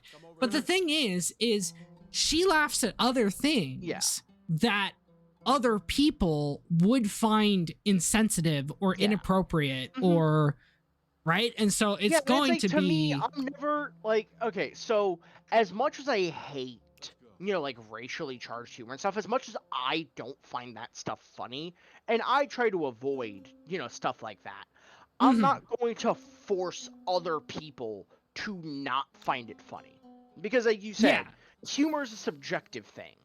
Everyone and anyone has different levels of humor. The reason I don't like Family Guy is because Family Guy is just potty humor. It's just, barfing and peeing and poop. Same thing with like South Park. South Park is just like man-child humor to me. It's like potty jokes. It's child humor. It's childish. And sometimes when you're not expecting it, it can kind of make you laugh. Like, someone makes a fart joke and you're not expecting it, you're just kind of like, okay, I shouldn't laugh at that, but that was kind of funny. But then other times, when you're actively watching something or listening to someone and they make that joke, you're just there like, why? Why? Yeah. Why is that funny to you? Like, some people, I mean, I'm not going to say, hey, you should never watch Family Guy because it's a bad show and I don't find it funny, therefore you shouldn't find it funny either. I'm just going to go, I don't find it funny. I don't necessarily see why you find it funny, but sure. It's it's the exact same situation with me and Big Bang Theory. My family loves it, but I just never really found it funny. So I'm kind of on the fence because like it's funny. It's funny the first few times like I've heard some of the jokes or I heard some things, but then when you start learning that a lot of the reason you laugh is because of the laugh track, you kind of start finding it less funny, because then you're kind of like, well, they have a laugh track. They set that joke up. It's not like you're watching a comedy show in front of a live audience, which is why Mhm. like I'd rather go watch like John Mulaney's Netflix special because he's a comedian. He makes jokes. He's in front of Yeah. people. He was live in front of an actual audience. They didn't have a button. That someone didn't just press a button and a sign lit up that said "laugh." He made people laugh at the stupid jokes. Yeah, It's yeah. like, and you know what? The thing about comedy and jokes extends the same thing to comedians. Like for me, Bill Burr's level of comedy, where like he'll kind of poke at he'll kind of like make slightly sexist jokes or potentially slightly racially insensitive jokes. For me personally, sometimes it's funny. Most of the time, I just kind of groan and go, you know. But Yeah, like, yeah. some people really like him. Some people really like his humor, and I'm just like, okay, that's fine. Everyone's entitled to their Mhm. opinion. Yeah, it completely makes sense. It's like everyone has a different idea of what they find funny. So Mm-hmm. it's like nobody gets to be I keep telling people this, nobody gets to be Mm-hmm. the ultimate arbiter of what is and isn't funny or what Yeah. is and isn't art, right? Like Yeah. those kind of things are completely subjective, Yeah. which is why when people complain about like award shows, like movie and music award shows and stuff like Mm-hmm. that, I'll agree that like a lot of the times, like you see a lot of like movies being awarded these awards that are like, Mm-hmm. the casts are mostly like white Yeah. people, right? Like, and okay, I can see Yeah. the issue there. But the problem is, like, people take it too seriously. Uh-huh. Because again, for me, in the end, award shows are literally subjective anyway. Yeah. Like, Yeah.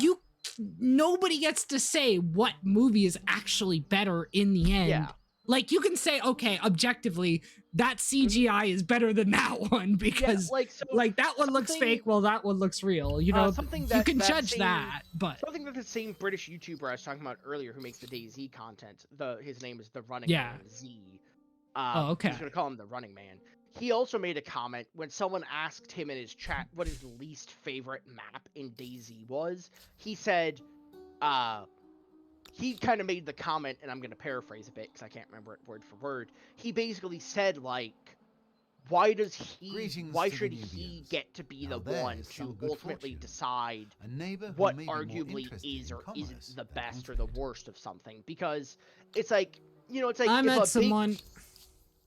it's like if a big name streamer saw your streams and said, "Wow, this guy's garbage," you'd feel like shit because like, oh, this really big popular dude said that you're not cool. Yeah, pretty much. And it's the same thing with the Running Man. He's like, how would you feel if some big name content creator said your map is shit and he didn't like it? You wouldn't feel good. He said, so he kind of dodged the question in a good way by basically saying, why should I be the arbitrator of what is and isn't good or what is and isn't bad? Like that's just a trap. Because if you say what is your least favorite, then it's like, okay, well, then someone's gonna point out that, you're just, kind of, you're being a jerk. You're kind of set up to be the jerk in that situation. Or same, like, it's different if you said, oh, what's your favorite, what's your favorite artist? What's your favorite music artist? That's Yeah. arbitrary because while for example, someone may say, oh, my favorite artist is Florida Georgia Line. I may say, oh, I don't like those guys. But that doesn't mean that they're bad. It just means I don't like their music. But that I'm not saying, oh, they're a terrible artist and they should never make music. I'm basically just saying I don't really like their music, and that's just how it is. And that's how all of it should be. No one should be the 100% concise dictator of what is good and what is bad. It's like, to me, I don't like reading books. because between my autism and my ADHD, I cannot sit and find a book interesting. Fiction or nonfiction, I just don't like the idea of sitting down and consuming media in a paper form. To me, consuming media is YouTube videos, video games, movies. You know, like, I will sit down and watch a 45-minute YouTube video about the uh trying to think of something. The the conflict between Sudan and South Sudan. I would sit down and watch a 45-minute YouTube video talking about the history of Sudan and South Sudan and how that ended up in modern day where they split into two different countries versus reading a 100-odd some page book talking about the same thing. Even if the video is just basically phrasing word for word, I find it much more interesting hearing someone talking to me about it and showing me like pictures or images or videos of it than me reading a book in my own voice, in my own head, just words. Because it's just words to me. It's not entertaining. It's not entertaining. And some people would argue, oh, well, education isn't supposed to be entertaining. And I argue, shut up. I mean, it actually should, because if you that's why nobody really let's be honest, nobody really likes school that much, right? Like, who likes just sitting down? Classes are so much more preferable because one, you don't want to go sit in a stuffy classroom for 3 hours listening to a lecture. Someone would much rather, personally, I would rather sit here in my room and take online courses and listen to someone on a pre-recorded video talking to me and telling me my lesson over going out of my way to go to a classroom and sit down for 2 hours and listen to someone and tell me what I have to do. Yeah. And it's like, I'd rather be, to me, I'm more of a visual learner. I need to see it to be able to understand it better. Yeah, you can't just read the words and understand. Yeah, exactly. I think that's the way I am too. I can't just sit down and read a book and understand, the history of, the American Civil War in a book. Because I need to see, I need to visualize, I need someone to visualize things.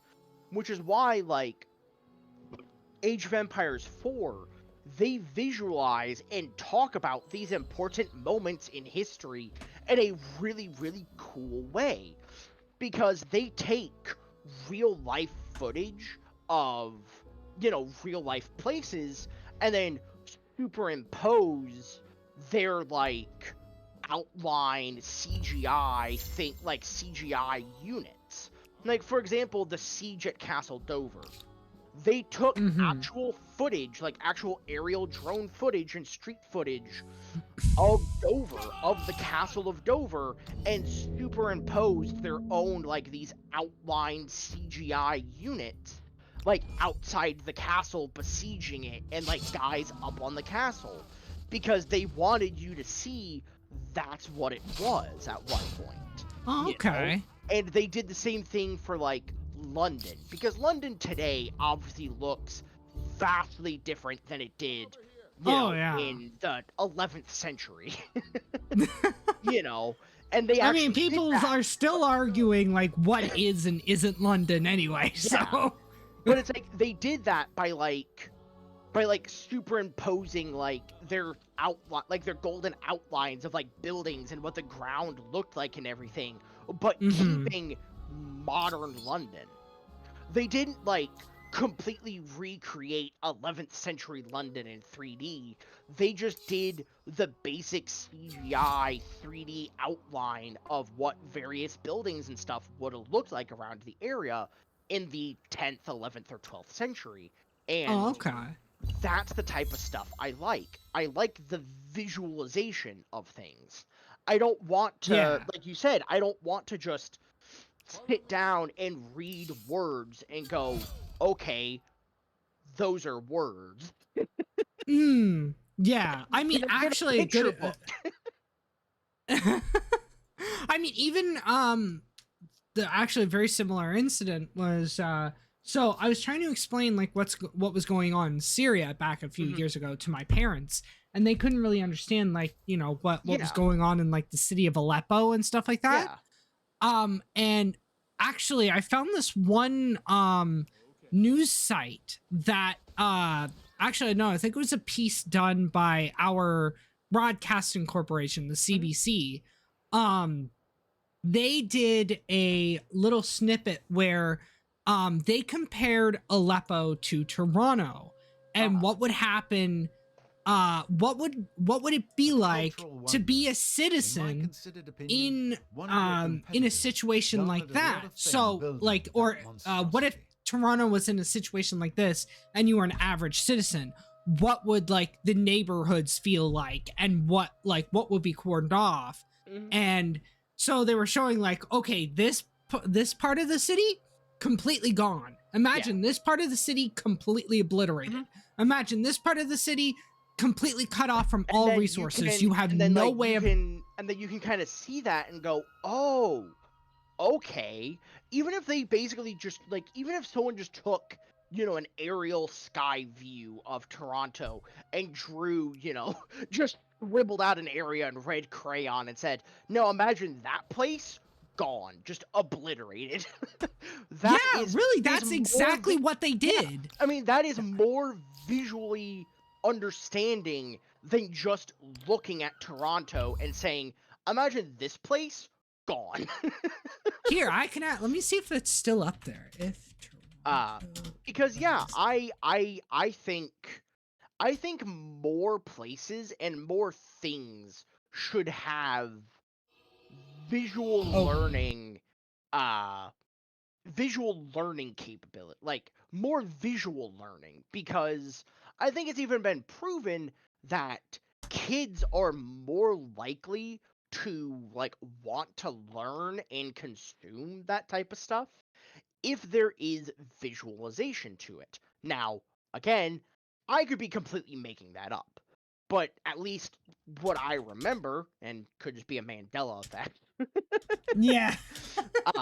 But to me, I feel like I would have a better time learning if I went from like, say, 7th grade in middle school, and then did an actual visual learning from 7th to 12th grade than just reading textbooks from 7th to 12th grade. Because without the visualization, again, it's just words. And words mean nothing. All right, I'll have to find it later because I can't. Like, one of the a joke I heard was, numbers are meaningless by themselves. Numbers are completely arbitrary. Someone just made up the fact that 2 plus 2 equals 4, and everyone went along with it. We could technically say 2 plus 2 equals 7, and we would technically be right in the fact that numbers are just arbitrary. They don't have a meaning to them, technically. Not like words, which have a defined form and meaning. Numbers are just... Language is the exact same way. Yeah. History may be changed. Well, I mean, at least with words in, like, language, at least words have somewhat of a meaning behind them. Yeah, but the difference is we make that definition. Like, we make that definition. A definition literally only is... like, a definition is only, like, a way to categorize what something is. Like, a rock is only a rock because we named it a rock. Yeah. I think the funniest thing is, Tom Scott had the best way of putting it, is the fact that what makes a word a word? Because the word throppit is throppit ah is technically a word if you go by the literal definition of what a word is. Like, you should, I'll just find the video and I'll link it to you in Discord. You should watch it sometime. He talks about, like, he talks about, how do I, yeah, he has different, like, videos that he made called the language files, where okay. one of them, 2 years ago, he talked about why Shakespeare could never have been French. And that's specifically talking about the fact of the way he spelt words or put certain words together didn't exist in the French language at that time or something. Oh, okay. Or like he has a video called "How Many Languages Are There?" 7,177, sort of. Wow. Yeah. Or, the most common vowel in English, or expletive in fixation, or why do we move our hands when we talk? He has a lot of videos talking about that. And That's really good. That's cool. A lot of them are older videos, 2, 3+ years, 7+ years ago. Oh yeah, the video literally what counts as a word. I'll link it to you. Oh, okay. But one, I really like Tom Scott. I don't know if you've ever seen any of his videos. He makes a lot of really good kind of educational, but in a very consumable fashion. I may recognize him if I see Yeah. him. But still, I really like his videos, and I think he does some educational content in a way that a lot of people can understand because he visualizes it in a video. Yeah. I mean, that's why like I do videos sometimes too on things that I like talking about. Like I remember I used to continuously get this this, again, probably a boomer meme about like it was this Mary Had a Little Lamb thing, and it was all this religious BS, like, because we took God out of schools, now we have school shootings and stuff like that, and everything's gone downhill, everybody's unhappy and stuff like that. So what I did was I visually, I did a lot of research for it. I did more research for it than I ever thought I would. But I basically, on the video, I compared the most happy countries with the most, with how religious each of them were. And it's like most of the top countries that were happy tended to be some of the least religious, but in the world. So we're talking like Finland, we're talking the Scandinavian countries and stuff like that. And it's like, so in the end it's like, okay, I'll leave it to you to decide, but this seems like a very clear answer, especially when you look at the most religious countries. They seem to be very unstable, save for a few. Yeah. Like, save for the Vatican. But no, okay, so getting back to for example, Throppit. It's technically spelt XNOPYT.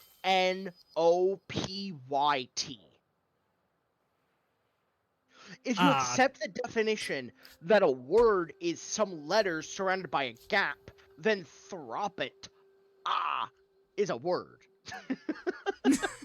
It technically would mean that Throppit is a new word suggestion, meaning to suddenly disintegrate at the thought of something.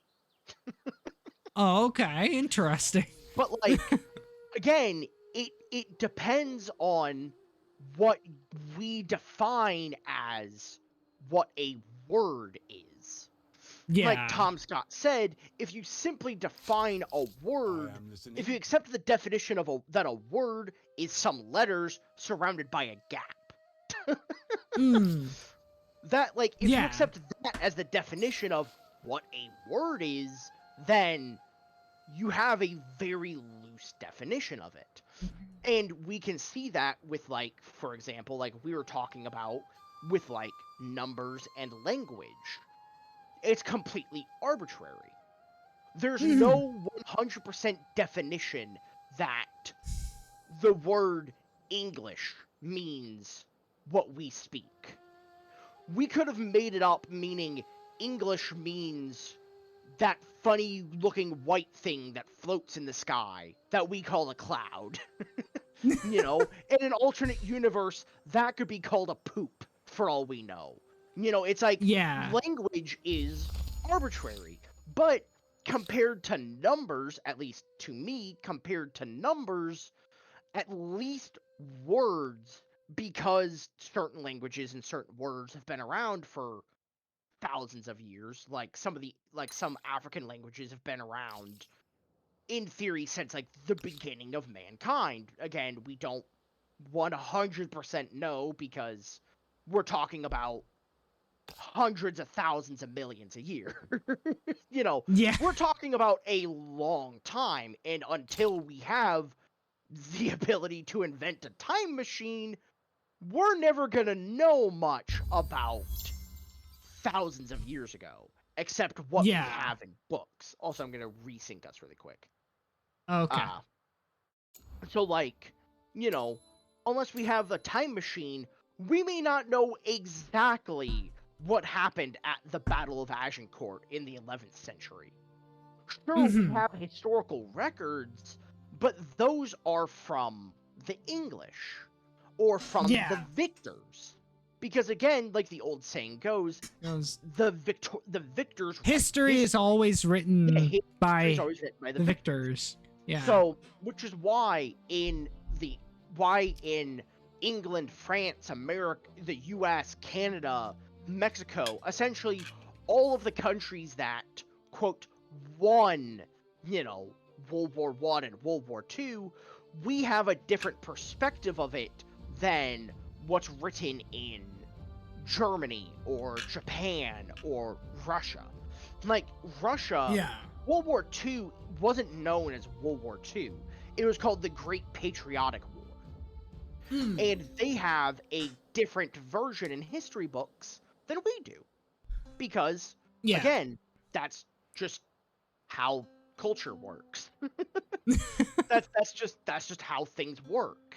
And it's very, very interesting to look at stuff like that and go, okay, so if we accept the definition of this thing being, if we accept the definition of x equals y, or x plus y equals z, then is x plus y equals z also applicable to a plus b equals c? You know, but who's to say that in 2,000 years, a plus b equals c will actually be a plus c equals f? You know, who's to say that in a few thousand years of human history, things won't change in a different way? Because that's whether or not people believe in the evolution of humanity, whether or not you believe that humans evolved from apes to people, or whether you believe that we were created by an almighty divine being, because again, there isn't 100% proof either way, but that's getting into a whole other theological argument that I don't want to get into. Right? But like, it's fascinating because you could look at something like that and go, oh, okay, so the English language, quote, evolved to be what we know today. Because English, back in the Middle Ages, was different. Back then, you also had Anglo-Saxon, which was a whole other language entirely. Or you had, you know, you had the various Nordic languages, which different clans of, as we call them, Vikings, spoke. You had Danish and Norwegian and Swedish and Finnish, but all of them within those countries we know now, back then were just various settlements, various tribes and camps set up by those peoples that probably spoke different dialects. Yeah. And that's how languages evolved throughout history. That's how we get Norwegian and Swedish and Finnish and Danish. All four of these languages are similar but different. Because they get separated, they get, like, that's the thing. Like, that's one of the things that, like, you know, when people ask, like, oh, well, if there's evolution, why, like, when was the point that, like, monkeys turned into humans or something, you know? And so I always ask the question in terms of language. Okay, when did a Latin speaking mother give birth to a French speaking kid?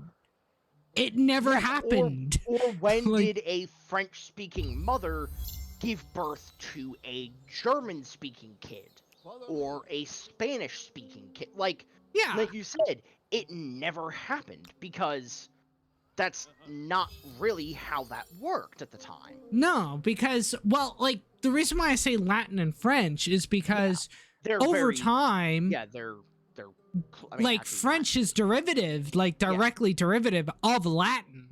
And that's the thing, is that over time, France, or Gaul at the time, became separated from, like, Italy and stuff like that. Yeah. And even worse, the people on the Iberian Peninsula became even more separated.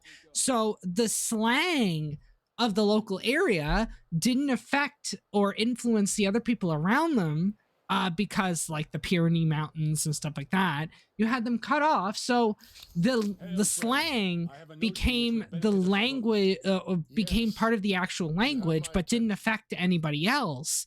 They had barely any contact with each other. So over time, the languages became more and more different, even to Latin itself, that they became their own language. That's evolution right there. Yeah. And it's like, again, like I said, regardless of people's opinion on human evolution, because once again, personally, it's one of those things that, just like certain historical moments, we may not have a definitive answer to. Like, so I'll preface that by saying, while yes, there is scientific evidence to back up human evolution, the other argument is there's religious evidence to back up Adam and Eve because of, the Bible. The Bible could be used as the religious evidence for Not really. But no, this is where I would disagree, because you can't do that. But you know what I'm saying. It's like, people will use it. You kind of get the general gist of what I was saying. I wasn't saying that, like, oh, this is definitively proof of it. I was saying that in the theoretical argument, they may have more what is really the definitive proof of one thing or another, except what we say or find it is. Well, like it's language. There's no such, like, I mean, the best thing we have right now, honestly, is the scientific the best we have is just is the scientific method. And that has gotten us through a lot of history. And, like, again, it is the argument of, really, how do you define, and who are we to define what is and isn't 100% true or false? How do we decide as humans what is and isn't real, or what is and isn't fake? That seems to leave a lot of and that's kind of the basis of a lot of conspiracy theories. NASA stopped exploring the oceans because they found something, heinous down there or something. No, the reason NASA stopped exploring the oceans is because NASA stands for the National Aeronautical and Space Administration, not sea And the fact of the matter is, we stopped exploring the ocean because we had the ability to explore space, and Mm-hmm. it's arguably easier to explore space than it is the ocean. Because we can create satellites and stuff to go out into space. Yeah. Sure, we have unmanned vehicles that can go in the ocean, but that's not really the same thing. I don't know. No. It's like the whole argument of how do we define what is and isn't in actuality what it is or isn't. Well, I mean, you You know. have like again, that's why we have like logic and reason. You need to like well, I mean, the problem with logic is and reason a lot of people bring up is like, okay, how do you know that logic is logical and reason is reasonable?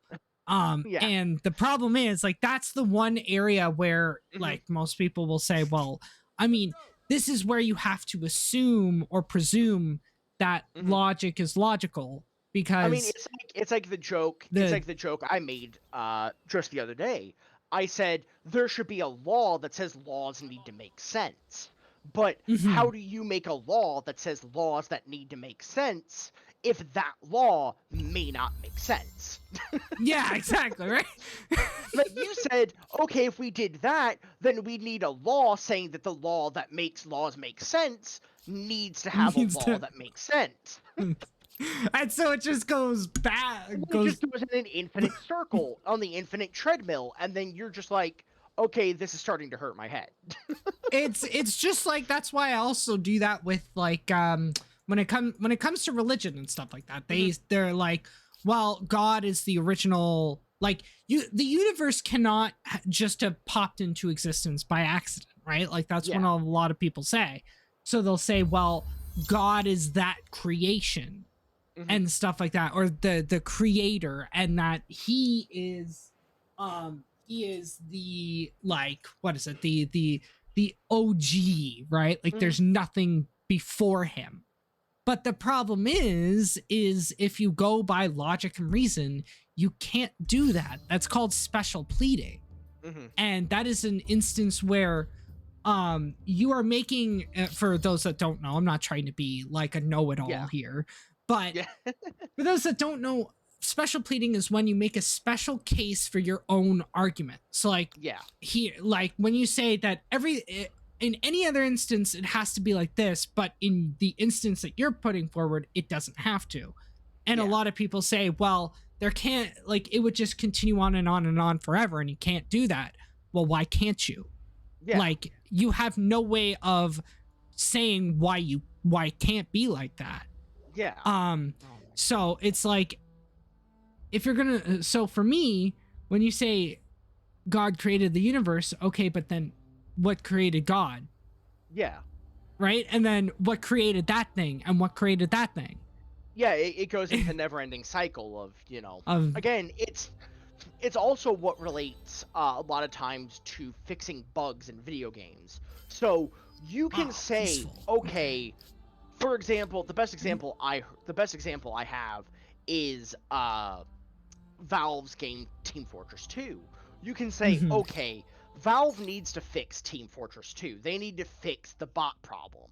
But then the problem is, if they fix the hacker problem, then the hackers will just find another way to exploit the system, thus Yeah. creating another hacker problem. And then Even the more developers issues. have to go, and then the developers have to go fix that problem. But by fixing that problem, there's another problem, another exploit, and it's called the infinite treadmill. Because Yeah. it's a never-ending treadmill. You're always repeating the same steps to no effect. And Yeah. it goes with the old saying of uh it goes with the saying of insanity is doing the same thing The same over thing and over over, again and expecting different expecting. results. Yeah. It's like, okay, we can go on the infinite treadmill problem of, okay, so, like you mentioned, like again, and we're not trying to create the argument of No. to or for religion, because again, an unbiased opinion, and again, we may have our opinions, but everyone's entitled to their own. Yeah. And including civil disagreements, I think it's important to have two That's why I people included kind of what like, people. Mhm. That's why I included the other part of the argument that like Yeah. religious people will make. Because by the way, guys, I'm an agnostic atheist, but Mhm. like I try I to don't know what the fuck include I am, both other than autistic. arguments. He's an agnostic atheist, and I'm autistic, so I don't know what the fuck I am. No. No, you're To not an be clear, agnostic I'm atheist, the you're an agnostic gaytheist. gaytheist. Yeah, you're a gaytheist. You Yes. should at some point like try to make up a quote and put that as your bio that you're a gaytheist. But like in like all reason, it's Yeah. like, okay, we can go on the infinite treadmill problem of, okay, the universe couldn't have been made from nothing. So then Yeah. God created the universe. Okay, if God created the universe, what created God? Gone. And then you go into the problem of, okay, if this thing created God, what created that thing? And then it becomes a never-ending cycle of Yeah. what created this, what created this, what created this, and it's a never-ending repetitive cycle that will never be broken. And But again, they'll say that the they same, can't. You can't have yeah, that. But yeah, the you thing can't have is you that. haven't solved the problem though. No, and I Like mean by the just same saying, thing. So the same thing does also happen sometimes in science. Science will mhm, have a breakthrough and say, "Okay, we found out what X is," and then we're like, "Okay, if this created this, then what created the thing before it?" And if we found out what created this, say we found a new species of lizard, and we found, okay, this new species of lizard came from the iguana family, and then the iguana family came from this species of lizard. You can trace it back a while, and then you kind of reach a dead end because there's no fossil record, or there's nothing of it. We can kind of make some assumptions, on it because of evidence we yeah, have, but then you can kind of get onto that same never-ending problem of, if this created this, then what created or created this? And that. what created that? And you can just kind of be on this same problem over and over and over Over and and over over and over again. again. And Oh you'll get God, nowhere. yeah. And It's the again, same as like, but yeah. Go that ahead. that is how some problems are solved, by going through the steps of thinking, okay, A created B, B created C, C created D, something created something's between D and F. We know D created something, and that something became F. But we don't know But what it is yet. we don't know what that thing is, and then we don't know what came after F. We presume things came after F, but we only have evidence from F to R. We only have F blank all the way up to R. And then we're just like, okay, what the fuck? You know what the big problem I think is why Hmm. people need to have an answer. That's Mhm. the problem.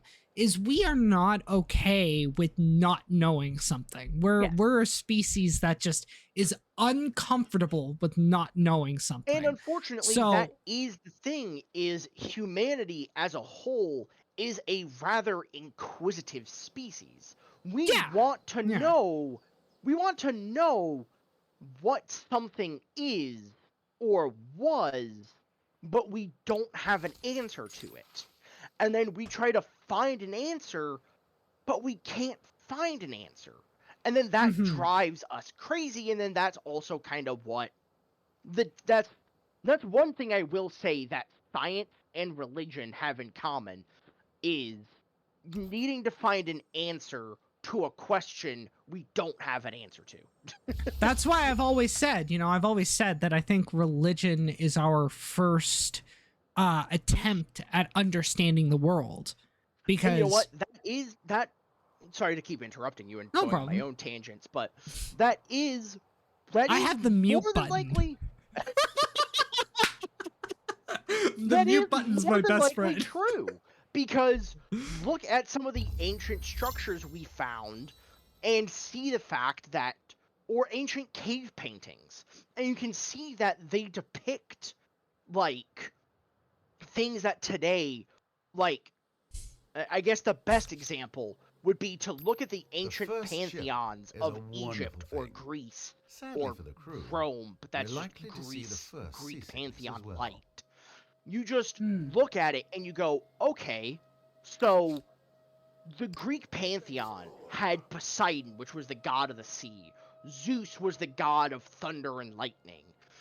uh Artemis was the goddess of the hunt, you know, and sailors before they would go out on their boats, they would pray to Poseidon for fair seas. They would make Hmm. offerings to Poseidon for fair seas because at the time we didn't understand, you know, natural weather phenomena and everything like we do now. We know a thunderstorm is a thunderstorm, but back in ancient Greece, a thunderstorm could be seen as an angered god. Zeus is Yeah. angry at us, so he struck your house with lightning. You know, Poseidon is angry, so he sent a hurricane to ruin your boat. You know, Artemis is angry, so your father was mauled by a bear. You know, it's like they Yeah. created reasoning behind things they didn't know and attributed it to gods. And that is one of the things that I find the most interesting about what is it? Pantheistic. Is that the right term? Pantheistic Yes, religions? I think so. Yeah. Basically Because pantheon-based religions that have multiple gods, multiple gods, you not mean. just Yeah. a god. Like in Christianity and Catholicism, God is God. Yeah. Judaism, God How is. original, Do you right? treat each other as friend or foe? But like in a It's lot of time to religions, unravel the diplomat's God dilemmas. is This is a where I single greet you, being. impress Allah upon you the wonder in of my Muslim people, religions and and tell Islam you my is ambitions, their no? God. It is their Brandy? prophet. You know, the Mhm. Prophet Muhammad was the messenger of Allah. Allah is God. Which is why Yeah. when you hear often attributed with terrorists, Allahu Akbar means God is good. Yeah. To us in English, it doesn't mean anything. But when you put it in the context of, oh, they're basically saying a prayer to their God before Mhm. they commit what they see as an act of religion. You know, an act of, you know, the jihad is a religious thing. It was a religious, I don't want to say symbol, but you kind of understand what I mean. It's like Yeah, yeah, I get it. Yeah. we did create the idea of attributing certain things to religion because early man didn't know anything. We didn't know anything. So, Yeah. you know, the Egyptians had Ra, the god of the sun. And they also had, you know, their own version of gods of So, harvest do you and view each other the as friend or water and foe? everything It's because time to that unravel was the a way diplomat's to dilemma. explain the unknown. Yeah. And Yeah. that's why I find those types of religions the most interesting to me personally. Because I think it's really cool looking at it and going, wow, okay, so in ancient Greece, you know, you would pray to Poseidon before you went out on the seas. You would pray to, you know, Artemis for a good hunt. You would pray to Aphrodite to have a good child.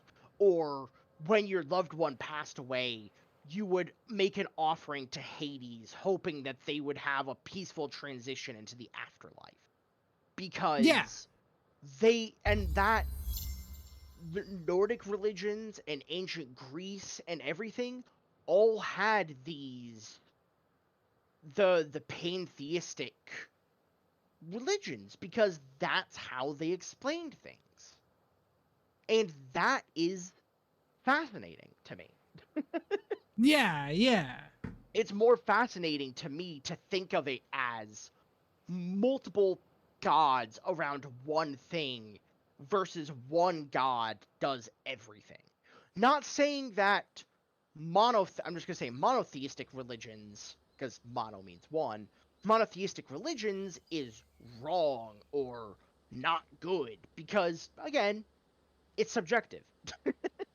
Although Religion people is a people do religion's a argue thing that that everyone, Yeah, go ahead. yeah, I have a well, like monotheism, like a lot of people like try to say that like, um, monotheism tends to lead to like this divisiveness, yeah, that like that you see in the world, like when it yeah, comes to Christianity, when it comes to Islam, like mhm, you can see that this one God, because he or she or it, whatever yeah, you want to call it, because it says that it is the one true God, it's sort of creating this issue of, well, because of that, that justifies the like the Crusades, or you yeah, know, like all of these different things.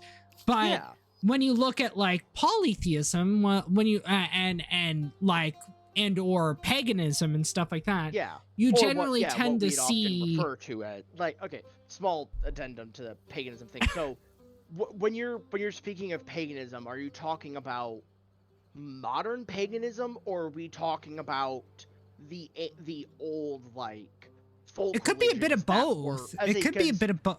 because Because I would say modern both, pagan I say because yeah, the somebody I know who's a practicing Wiccan, one of our really good family friends, is a practicing Wiccan, mhm, and she has both goddesses and gods.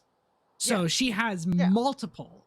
mhm, And I know that back like thousands of years ago, paganism also had a lot of yeah. gods and I goddesses. say the downside is the fact that the word pagan has often A been lot of like well yeah. back in the medieval time pagan or around the time of like the rise of Christianity and stuff majorly across Yeah. Europe, pagan was any non-Christian slash Catholic religion.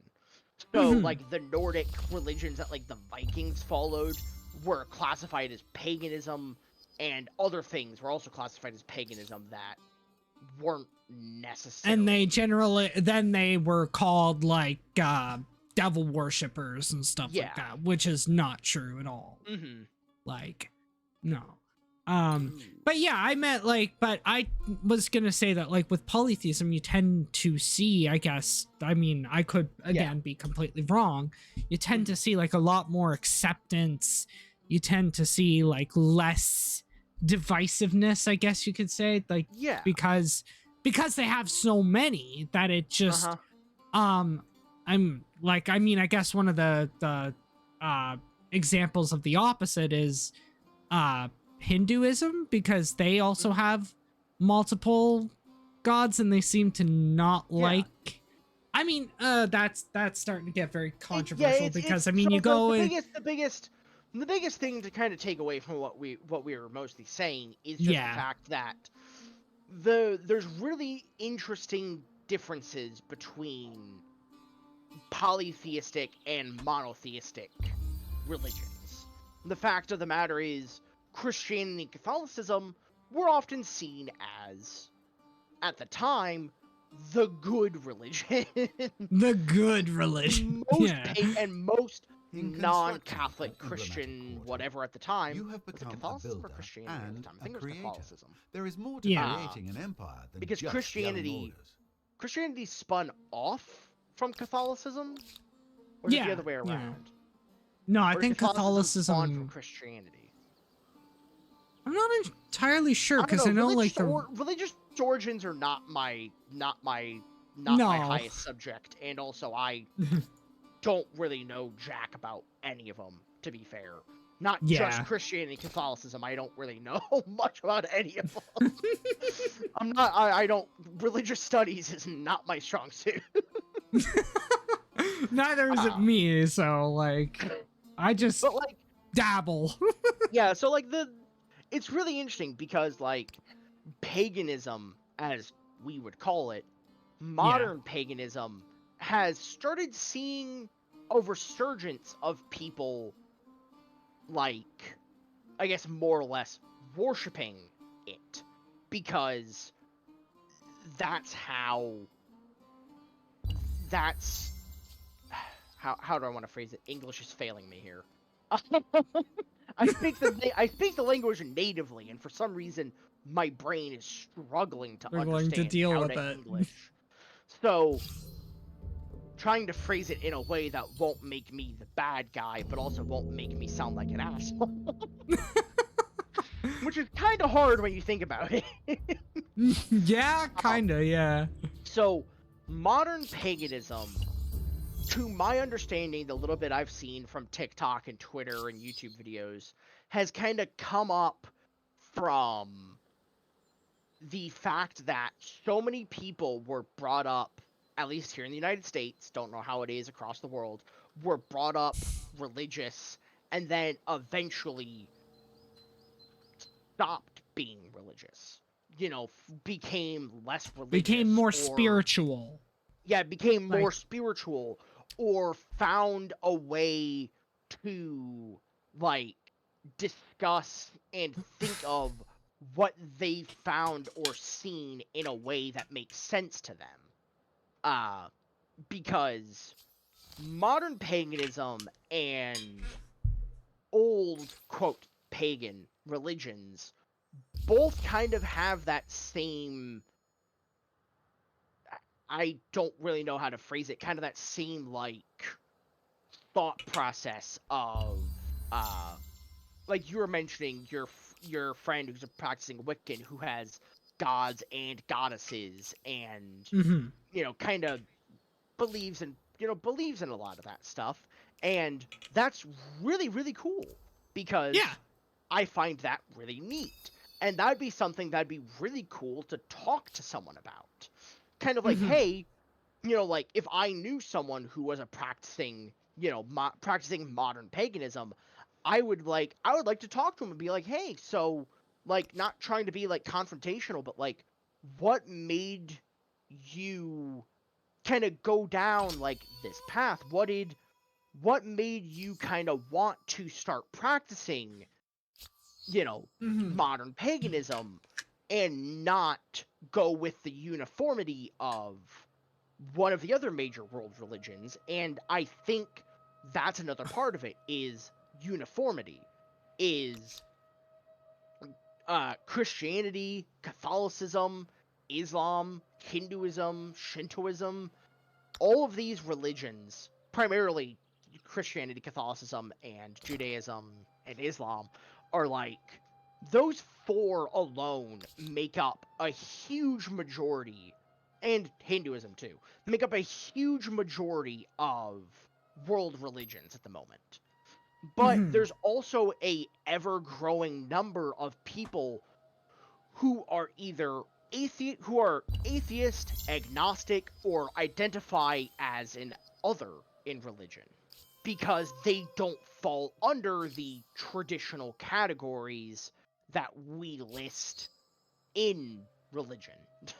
Yeah, When we because think of atheism religion, itself is literally like off as a TV channel. yeah, Like it's not yeah, really, but I know what you mean. Yeah, it's like it's the fact of, like, so many different things have popped up in the world, especially as of late with the rise of yeah. technology and the internet and communication being easier among uh among people, especially young people. Yeah. Uh it's become so interesting, because the uniformity of, I'm just going to call them the big five, Christianity, Catholicism, Judaism, Islam, and Hinduism. These Yeah. big five religions, or four if you want to merge Christianity and Catholicism, are, which I'm going to do because big four sounds better than big five.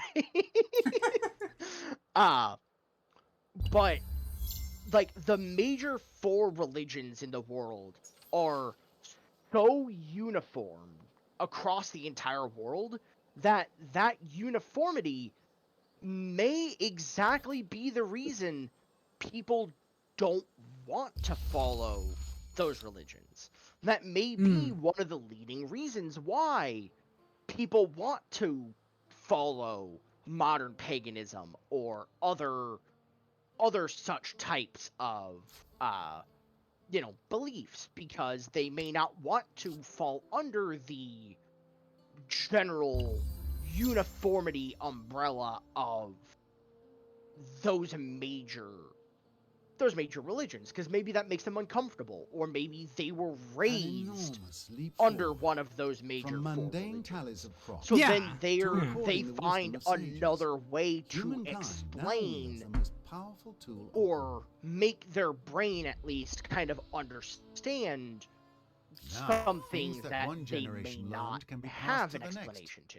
via Like, something more reliable. And than I can campfire say this, stories. a lot of people, some people I know, especially my girlfriend, tried religion after her mother died, because she took care of her mother for many, many years, and she just kind of suddenly got thrown out into the world, in her 30s, and she didn't really have much of a life, and she sought something to help explain or ease the pain of losing a loved one. A lot of And people do. And I say a lot, and from my understanding, a lot of people, some people don't stick with it, some people do, but a lot of people do end up turning to religion in times of distress or times of need. An embassy opens elsewhere in the world. Or Precisely the some kind people of thing an also do ambassador it would know for the about form of ahead time. community. Yeah. Because humanity, us as humans, are a social species. We want to communicate with each other. We want to have social bonds with other people. And the best way to do that, for some people's minds, is to go to communion, go to churches, go become religious, because you're part of a community at that point. You're with people who you may find like-minded, and you want to be around those people, because no one wants to be around people they don't like. Yeah. No one wants to be around people they don't like. So you try to find that group of people that you find enjoyable to be around. And then some people stay with it, and then others, they don't necessarily like it. They don't necessarily vibe with, with all of with the idea of religion or being in large groups with people. Like, the reason I don't like the idea of going to church or wanting to be religious, overly religious, is because me personally, I don't like the concept of being part of that large of a community that you have to interact with.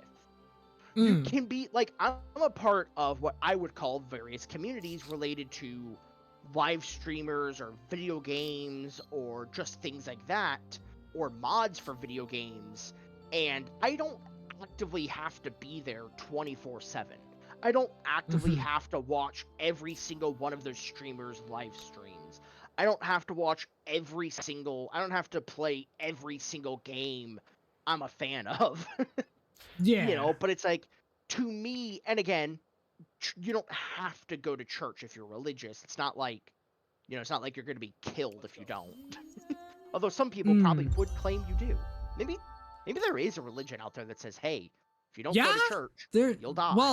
Well, I mean, they'll say, like, again, I know people who are extremely religious and say, if you don't go to church, you do not get salvation.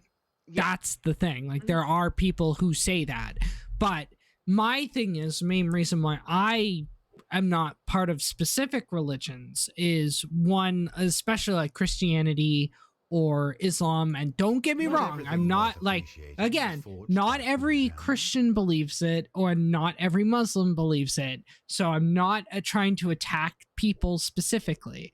I am saying that the doctrine itself is outright hostile to me in many different ways. Yeah. Many religions have hostile views towards me simply for either not believing in them or being gay, and that is that's a big problem, and that is why I will never be comfortable, like especially with those kind of extremists who believe that. Well, I'm not, again, not saying everybody does, but the extremists who do, I have a problem with. They should not be able to get power or try to put that into the government, because that should be more personal belief. I'm fine with you having a personal belief, but I do not, as a person, have to respect that belief. I respect your right to have that belief, but not, you know, but for me, the main reason I'm an atheist, though, isn't because, well, of how hostile it is, because that has no bearing on whether something is true or not. Like, if somebody were to prove to me that God exists, I'd believe that God exists. Like, if somebody were to prove to me that that the Christian God exists, I'd believe that he exists, but I wouldn't be part of that religion. Yeah. That's what I tell people, is that I'm an atheist because I don't believe that you've met your burden of proof that God exists. That's the only reason why I'm an atheist. You have to demonstrate that he exists. I'm not part of the real religion specifically as well, because of how outright hostile it is, at least the doctrine and some of the people in it who believe that doctrine. That's like, because there are reasons, like there are people who are atheists for really dumb reasons. Like, if you're an atheist, you generally just don't believe that a God exists because there's not enough evidence. If you believe it because you hate, like, because you believe, like, you hate God for the reason that a lot of religious people try to say, and that, well, it's just because you hate God. Yeah, that is a dumb reason. Because you're not supposed to believe he exists in the first place. Yeah, but I mean, again, it's like the biggest... one thing I will say is I have 8 minutes before I'll have to get up and get going. But something I will say is the fact that, I personally respect, everyone who is religious and doesn't mind being part of that community, because I will say the same thing I tell... Huh? What? Me? What? I thought you said something. Oh, no, I just said, that's exactly what I'm saying, is that I'm not trying to... When I say that, I'm specifically saying we need to, like, if you're going to be an atheist, do it for the reason that you don't believe something exists. I will say the same thing I tell everyone. I don't care about race or gender or religion. As long as you don't shove that shit down my throat, I don't care. We'll be okay.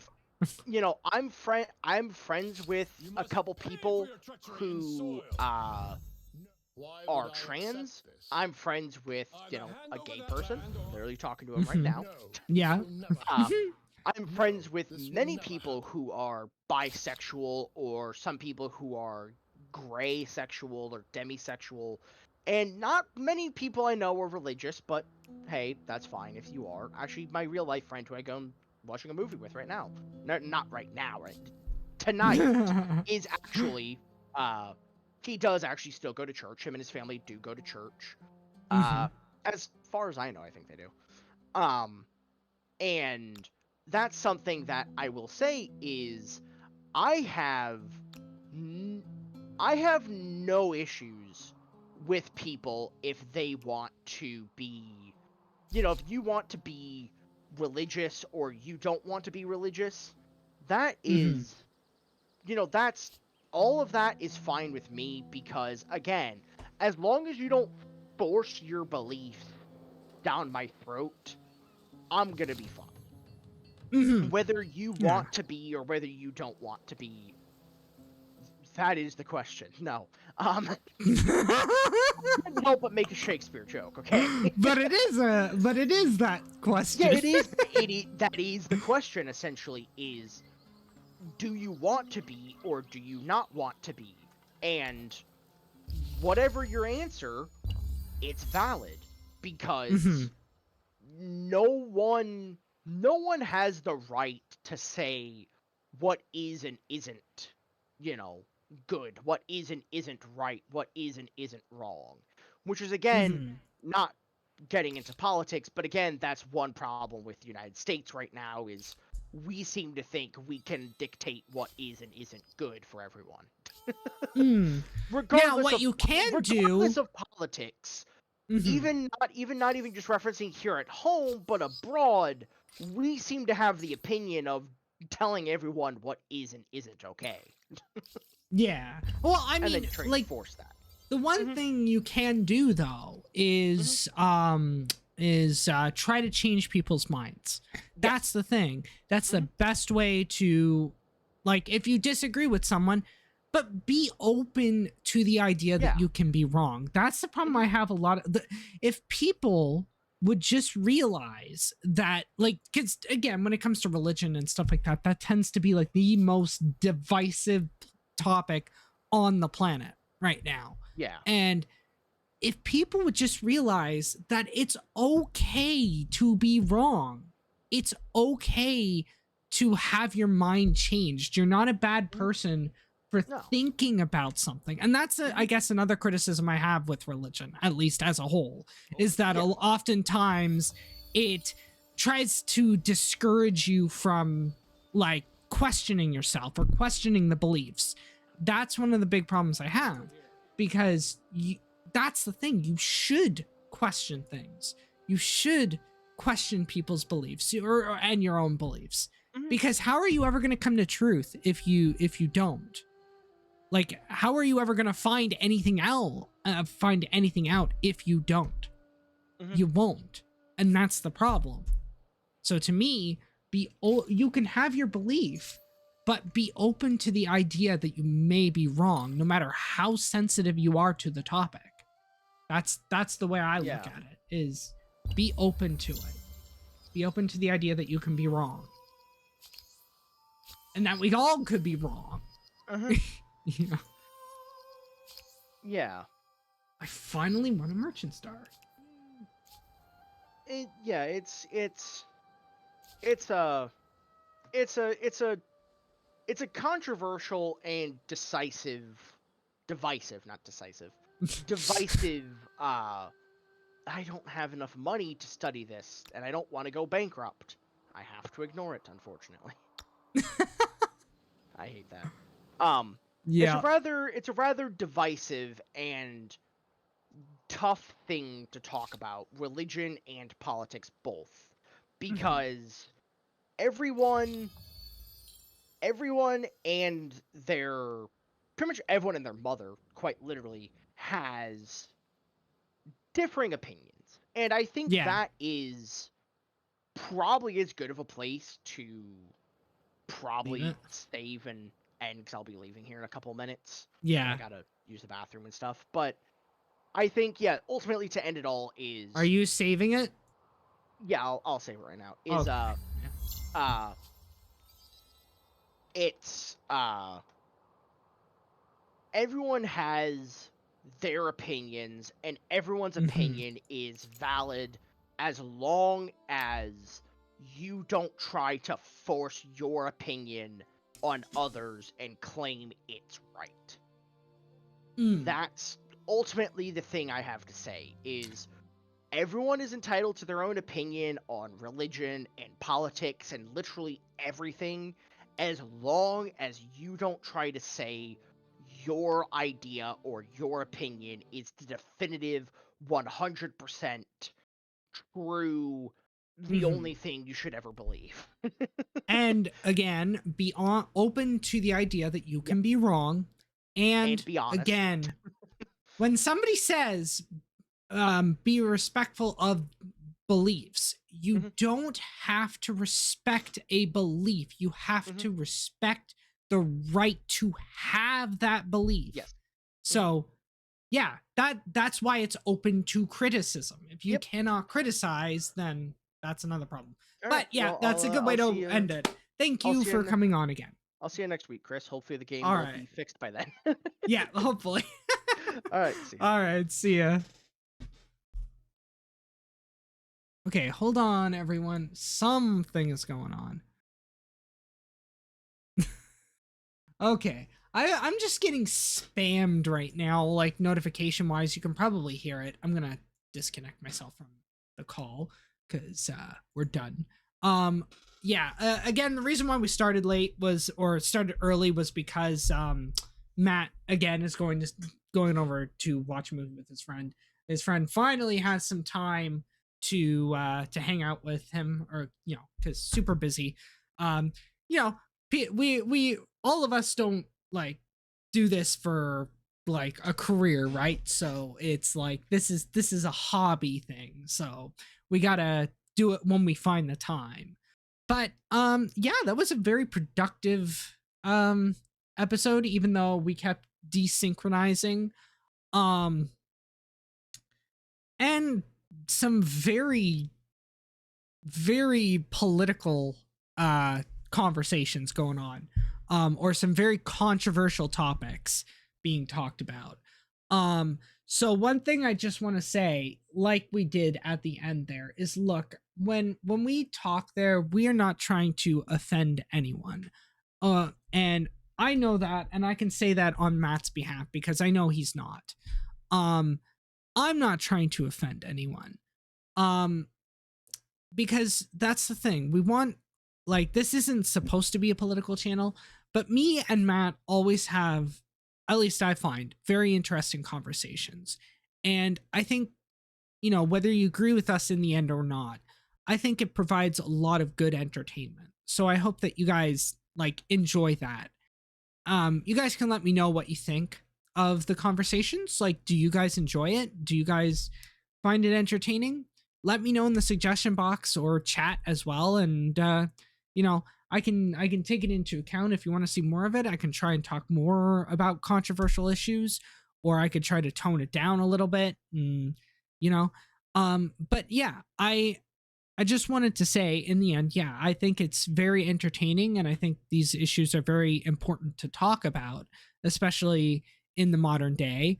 And I hope that people, regardless of whether you agree or not, um, can understand that, we all have positions here, and we can disagree with each other and criticize, or scrutinize people's beliefs without personally attacking people.